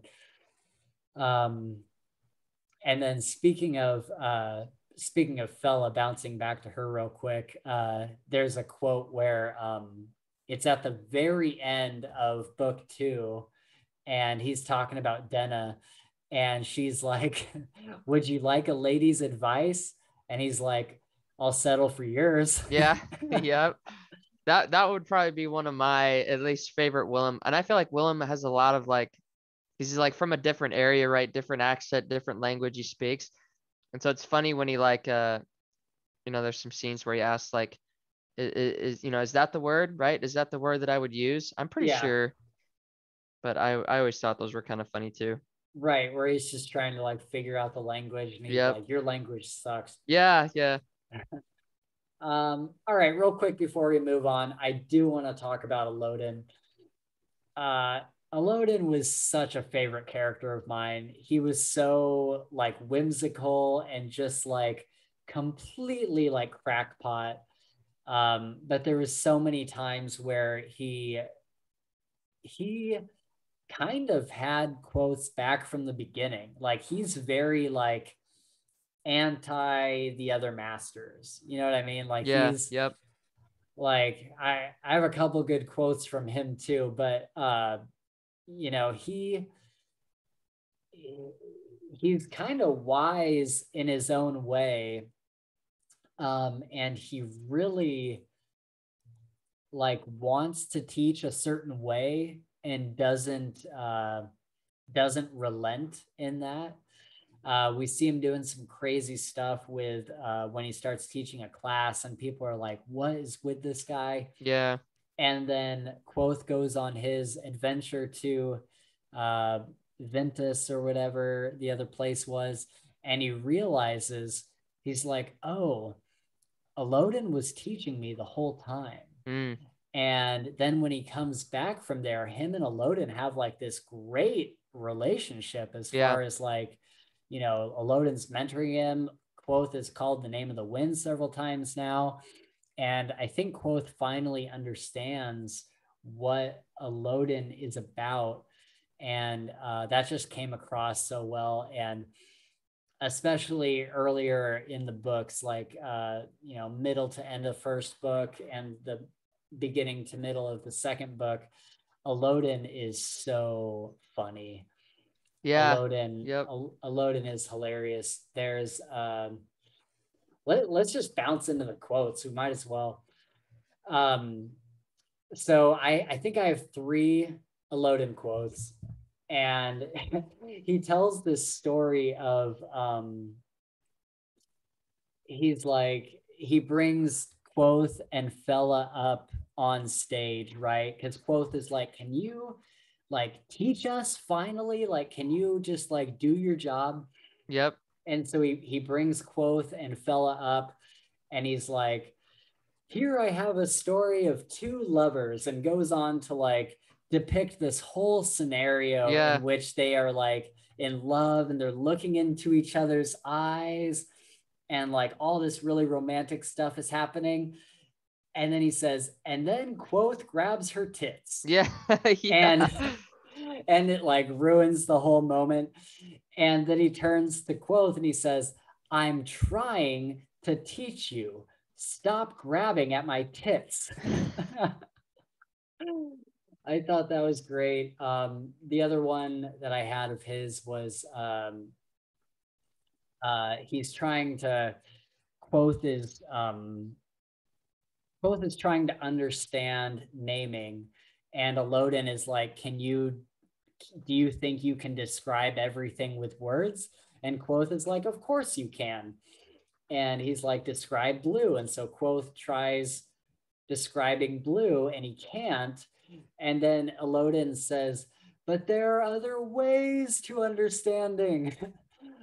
He gestures to the sky laughing, look, blue, blue, blue. Yeah.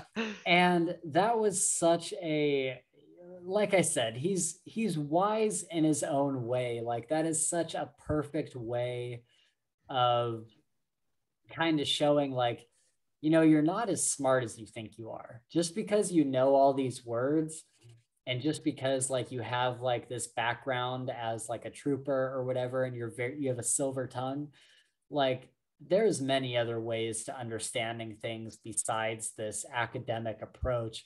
And that's honestly probably why he can't stand the masters, is because Elodin is kind of anti-academic. Like he's kind of like, I learned by doing.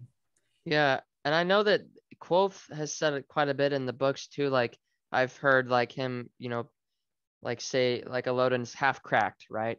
Yeah. Or half this, that, and the other. And I think that what stood out to me about him is that like you see this like side of like, he's like a kind of a lunatic. Like Yeah. he's very crazy. He's very manic, up and down in the way that he does things and sees things. And again, this is just going right on top of what you were saying, but he's very like through that manicness, there's a point to all of it, right? All of Right. it is for a reason. He's not just nuts. Like Right. there's goals, and he's smarter than, like, this is what I thought. He's a lot smarter than he plays it, himself off to be, right? Yeah. Yeah. Yeah, for sure. He's definitely I always forget every time I reread this series that he used to be the chancellor of the university. Mm, And so, he's definitely got some brains in him, and he can he knows the name of a lot of stuff. Like I think they say, I don't think they put an actual number on it, but one of the masters says that Elodin knows more than a few names of things. so if he was the chancellor, was that before he was sent to Haven or Yeah. after? Okay, that was before. Yeah. And so I He wonder if that's what made him snap like that, maybe. I don't know. I'm just thinking. Yeah, I think it was probably the stress of being the chancellor, Yeah. along with we see lots of people who completely cracked from Yeah. using sympathy. And we see the way they explain it in one of the chapters. I can't remember exactly which one or which part it was at, but they talk about how you have to break your mind into a ton of different parts in order Yeah. to do sympathy. And they were saying, because of that, because you're splitting your mind into all these different things, it's enough to drive you crazy. And Mm. and Quoth talks about how at the very beginning, when he's with Abinthy, he was able to split his mind in two parts, and he had one part of his mind hide a coin or a password or something, and then he bounced to the other part of his mind and he tried communicating with the other part of his mind to figure out the password, Yeah. only to find out that the other part of his mind had hidden it. And so you can imagine, with all this stuff going on in your head in order to do these spells, like it's gonna crack you at some point. Oh, for sure. It'd be nuts. Yeah. So yeah, I think what I'm really interested in is he went to Haven, but then he broke out. And Yeah. I'm Okay. I'm I'm back now. oh, did you go away for a minute? I did. Yeah. My internet's kind of weird. Oh, okay. Um, so you know, he was chancellor, then he went to Haven, and then he broke out. And I'm kind of curious.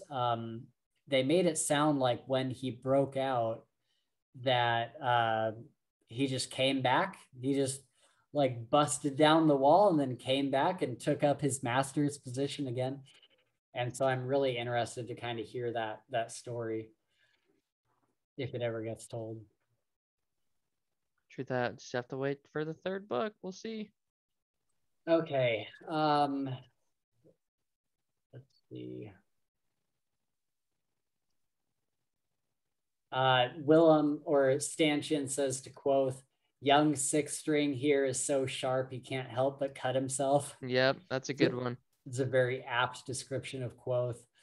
Quoth when he's in Tarbean, just his like, this is like right where he's kind of transferring from like his streetwise self to his academic self, and he's on his way to the university, but he hasn't quite gotten rid of his like, I don't know, like thievery and stuff. Yeah. He's like, I also felt guilty about the 3 pens I'd stolen, and since there was no convenient way to give them back, I stole a bottle of ink before I Yep. left. All right, so I probably only have a couple of these that I really want to talk about. Do you have any like favorite moments or like most emotional moments that like really hit you from the series? We talked earlier about how the books really evoke a certain emotion. And it certainly doesn't have to be an emotional moment, but just like any favorite story beats or moments or anything. No, for sure. Yeah. I think, okay, so I have two. The first one's not crazy emotional, but it kind of like it set the pace for how serious Quoth was, and that was when Elodin brought him to Haven, right? And I think that they went into the room where Elodin was held, and the wall was put up, and he's like, "Well, this isn't right. This is different. This wasn't here." And he speaks the name of the stone, right? And it dissolves the wall. They Yeah. walk out to the deck, and Clo's just like, what do I need to do? Like, what do I need to do for you to teach me? Like, what is it? And Elodin's just like, jump. And without Yeah. even thinking, Quoth jumps, however many feet, breaks his body, yada yada yada, all this stuff. So I thought that was, and again, not crazy exciting, but it just like set the tone. I was like, wow, this kid really, really wants to know what's going on here. But then, Well, yeah, go go ahead. ahead. You're No, go good. Go ahead. ahead. Okay. So it's also a fantastic example of you know, Patrick Rothfuss is showing us in that this story is not going to follow the Yeah. Yep. conventional way that people tell stories, because even when I had heard that the first time, I'm thinking, of course, Elodin is going to grab him with the wind. He's going Yeah. to pull him up Yeah. and be like, okay, like, I'll teach you now. Like, you've proven yourself. But instead, Quoth hits the ground, and Elodin is like, I would never teach someone who would jump off Yeah. a building. Yeah. Like, you are Yep. ridiculous. Yep. And I thought that was the moment for me where I was like, oh, I cannot have any expectations for this book. Like, as far as like thinking that I know what's going to happen. For sure. Because so far he has defied every expectation. Like, I would have bet money, like if somebody had said, here's the first part of this story, what do you think is going to happen? I would have bet money that Elodin would catch him with the wind or grab his hand at the last minute or Yep. Yep. something. I'll give one and then you can come back with another. Okay. Let's see, what do I really want to talk about right now? We talked about the Ambrose room heist. We talked about rescuing fellow from the fire. Oh, Okay, so I think there's a couple that I'd like to go through real quick, but there's three that I'd like to talk about. Not all at the same time, but not in a row. But when Stapes was switching out the dead birds, Oh yeah. and the mayor is like starting to not trust Quoth at all. He has him like confined to his room, and he's like, you know, Quoth is lying, and he has me off my medicine for some unknown purpose. He's probably trying to kill me himself. And then they finally have this big argument about the birds, and Stapes walks in the room, and he's got this dead bird in his hand that he's trying to cover up, and the mayor is like, Stapes, what is that? And he's like, oh, it's nothing. And the mayor is like, show me, Stapes. And he shows him this dead bird, and not only was it the reveal of like, now you understand why none of the birds were dying like they were supposed to, but you get this incredibly tender moment between two lifelong friends where he's like, your health was so bad, I didn't, the birds made you so happy, I didn't want to make you feel sad. Like, I didn't, I wanted to switch out the birds so that you didn't just see these birds dying too. Like, you have enough death all around you. Like, you don't need these birds dying. And so that was two really good moments coupled together with like this big reveal of like, oh my gosh, Quoth got out of it, thank God.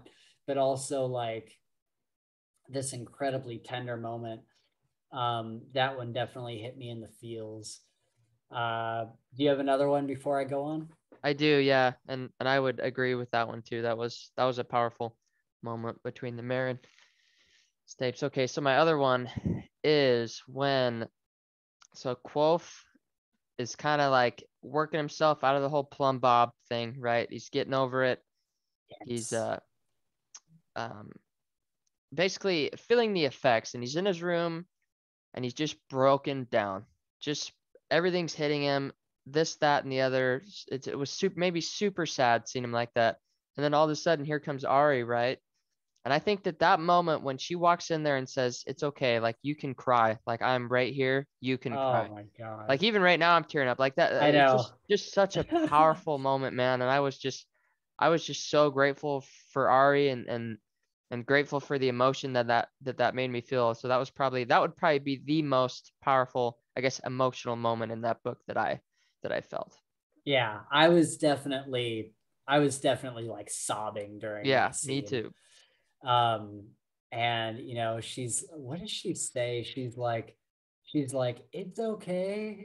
You don't, she said, like, you don't have to pretend, or you don't have to, like, exactly, something like that. And I was just like, oh my God. Like, yeah, I know, man. I know. Oh, it's so powerful. And, I think that kind of goes back to this relationship that Quoth has with Ari. He's the only person that has treated her like, I mean, he's probably the only person that knows about her besides Loden. Yeah. But he's the only person that has taken the time to like make her part of his family, and like, really like care for her. And she becomes such an integral part of his whole like life, and the way that he feels about things. Yeah. And she even says, it was either that moment or it was another moment where she was like, she finally says, like, if you don't have a place to stay, you can come sleep in the underthing. Yeah. Yep. And she's like, just like offering like all, she's like offering her whole world up. That's right. Everything that she can give. Yeah. And so the Ari Quoth relationship is definitely a special one. Yes. I kind of addressed it earlier, but the Quoth kills the bandit scene. That was so incredible on so many levels. First of all, he finds or no, sorry, I'm not talking about the bandits, I'm talking about the false troopers, the Maru. That was so crazy, because he walks into this camp and they look like a Maru, and they're doing all the Maru stuff, and Quoth is going along with it. He's acting how he's supposed to act. I'm sure he doesn't even notice anything's amiss at first. And then they mention that they have these two girls that they kidnapped. And they're like, Quoth, which one do you want? And Quoth says, I think I'd like both of them. And at first, when I first was hearing this, I was like, what the heck? Like, maybe this is some Edema Rue thing that he hasn't mentioned yet. Like, what is going on? Like, why is Quoth partaking in this? Like, this is crazy. And then all of a sudden, like, it had me thinking that for a long time, because they had a long conversation. And for a long time, I was like, what is going on? And then he gets into the tent and he's like, drink this antidote, and like gets them like, you know, tries to subdue the effects of the poison or whatever. Yep. And then he like waits and waits and waits. And then he goes out and just kills all of them. And then in the morning, he has them all laying out on the ground, and he's like using a brand to brand them. And finally, the last guy is like awake, and he like interrogates him and yells at him, and you just feel that anger. Yeah. And then he takes the girls all the way back to the little town. And dude, I felt every single part of that scene. Like, all these people are like walking close to him, and like, you're like, oh man, like he's about to get his ass kicked. Like, all these people are like being really wary of him, and like you can feel the distrust in the scene. And this one guy is being like really belligerent and like, aren't you one of those troopers and stuff like that. And then my favorite part was the kid who came out, like I mentioned earlier, that was the girl's boyfriend. And he was like, you know, you left with them, you rue whore.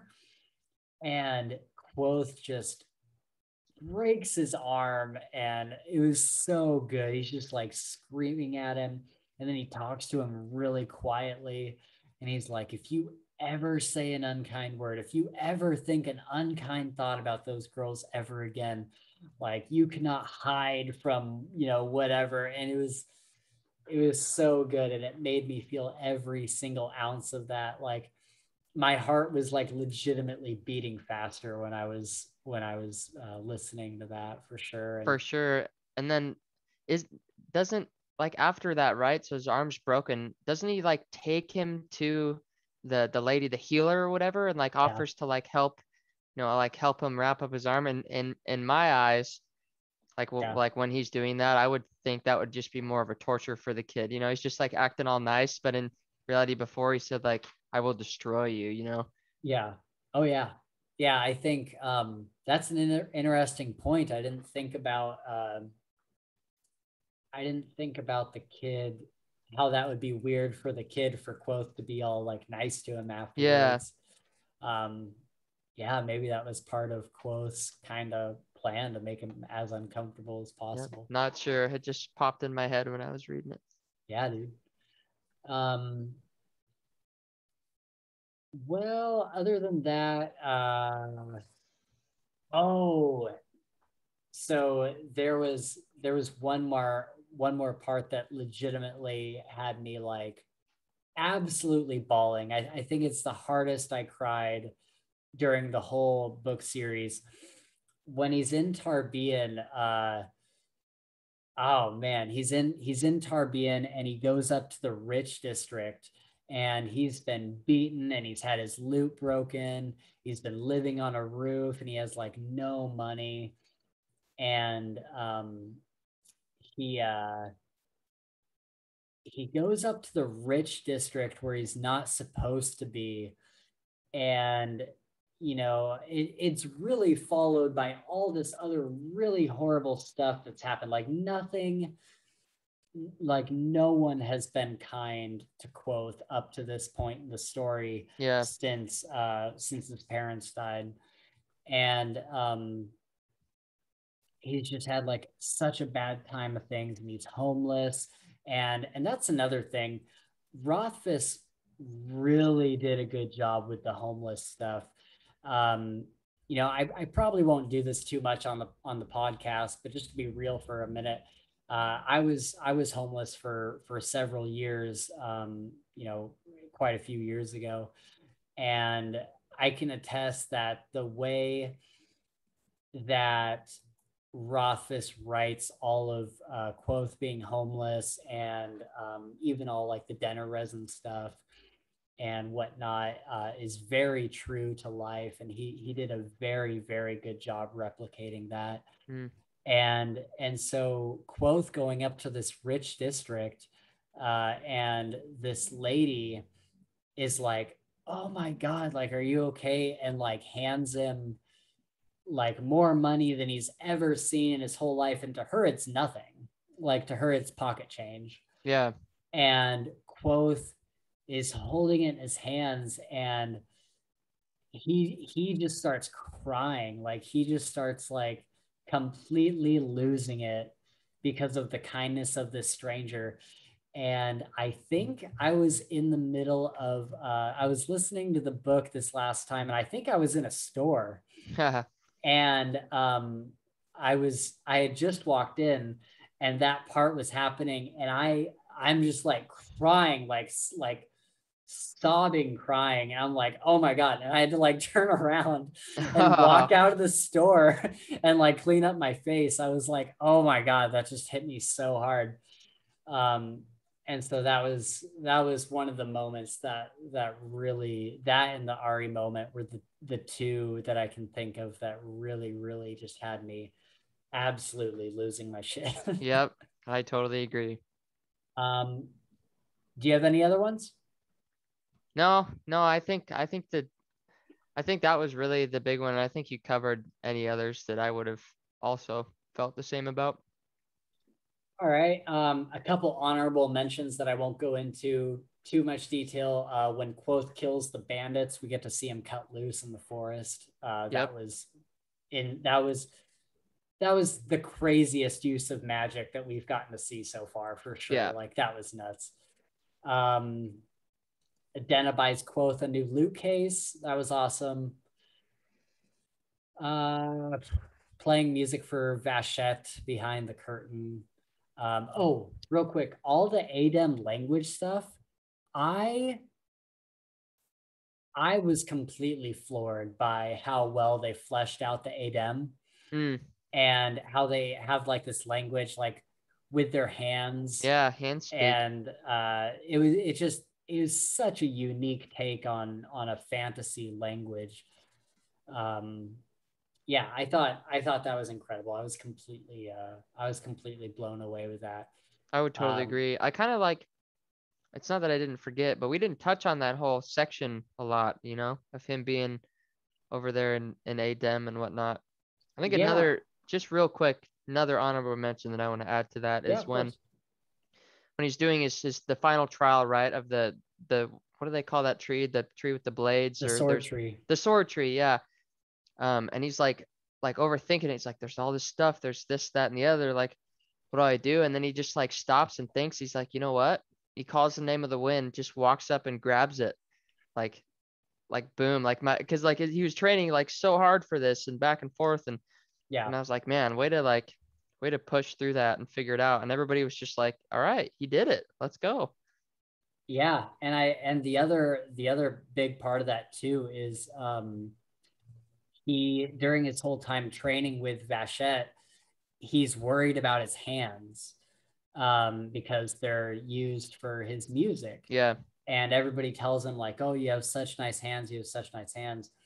And he tells Vachette asks him, she's like, why aren't you blocking properly, or why aren't you doing this properly? He's like, I don't want to mess up my hands because they're all I have for making music. And then he goes into the sword tree and he's trying to find something to bring back, and he's like, what do any of these items mean for me to bring back? Like, should I bring back the gold and show them that I will make money for the school, or should I bring back this or this? And in the end, he calls the wind, and then he walks out of there and he grabs a leaf and he cuts himself across his hand and he shows Vachette, and that's it. Yeah. And that was such a powerful moment of like, he's like, I am willing to give up the thing that I love the most for this school. Absolutely. And I thought that was so well done. The other thing I forgot that I wanted to mention, this is another Friends Talking Fantasy thing, and they explain it so eloquently, and they really came up with this whole thing. I would have never realized it if it wasn't for them. So go watch their stuff. But the game of tack, like it being a beautiful game, is such a huge correlation to many things in the series. You know, Quoth is kind of concerned with both almost kind of parallels us in a lot of ways, where he wants to figure out this game and he wants to beat the game, and he's going and going and going against Brayden. But when Brayden actually tries, he completely floors him. And Brayden tells him, he's like, I know you can't beat me. Like, I'm not concerned with you learning the game to beat me at this board game. I just want you to play a beautiful game. Yeah. And that, it has so many correlations, but is there any other beautiful game? Is there anything more of a beautiful game than the Kingkiller Chronicles? Like, this series, you know, it's easy to get caught up in like all this stuff, like, oh, I want to know what happens, like who is Tamerlane the Great, and who is this person, and you know, who are the Chandrian, and does Quoth kill the Chandrian, and all this stuff.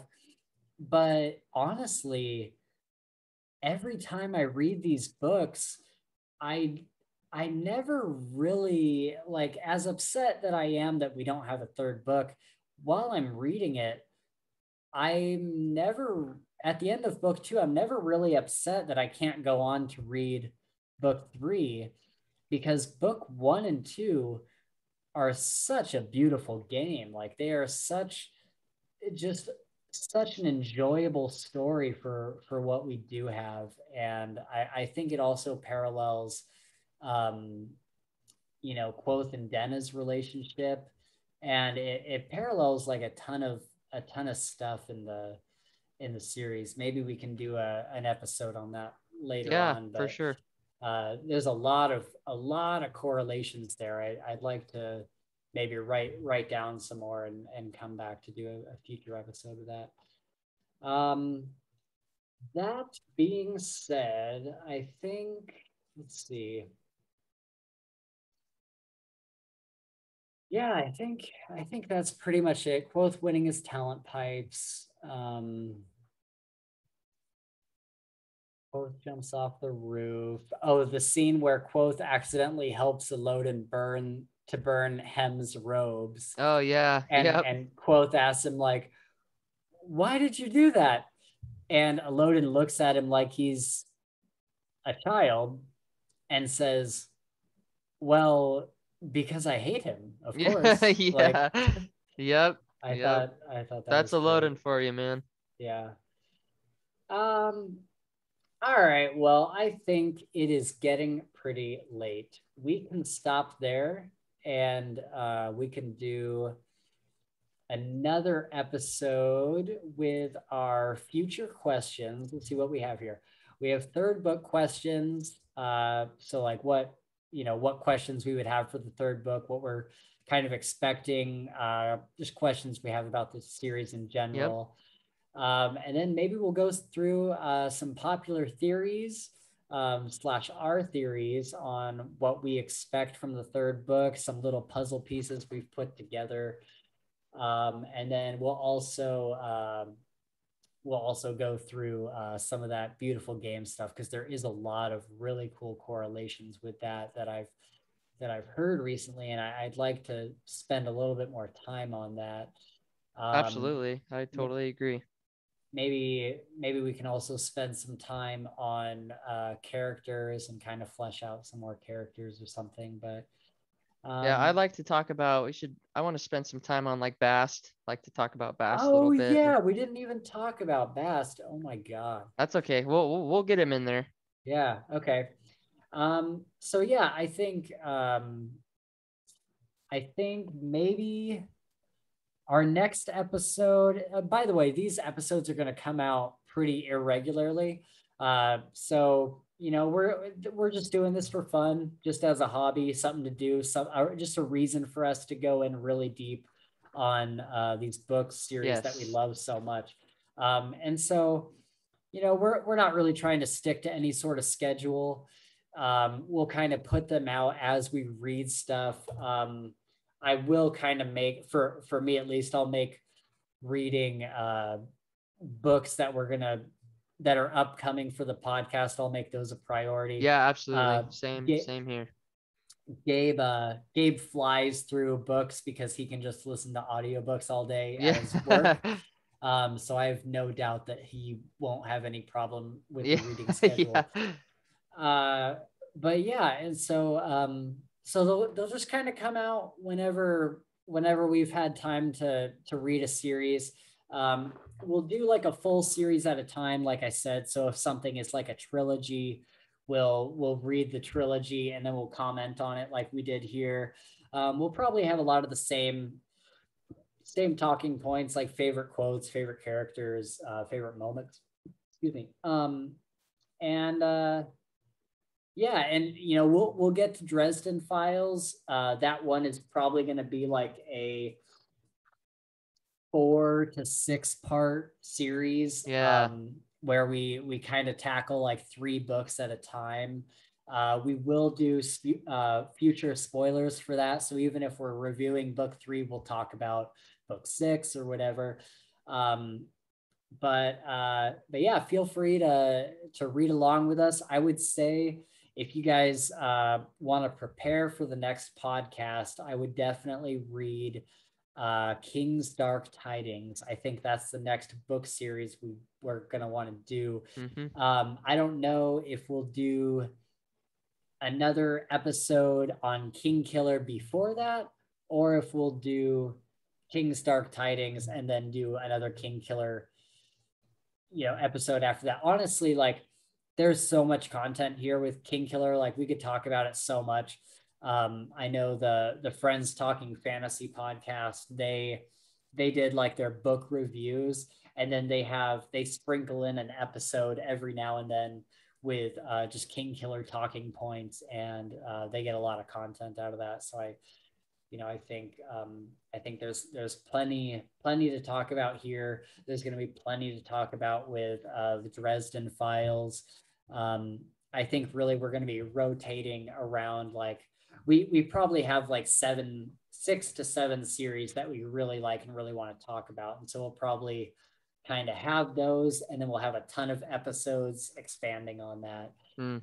Um, but yeah, thank you so much for joining us, and we will catch you on the next episode. Feel free to like, subscribe, hit the bell, whatever you got to do for YouTube. Leave a comment, let us know how we did for our first episode. Again, we're just having fun, just having an opportunity to talk about our favorite books. So Hope you guys enjoyed it as much as we did. Yes, sir. Thank you guys very much. All right. Have a great day, guys.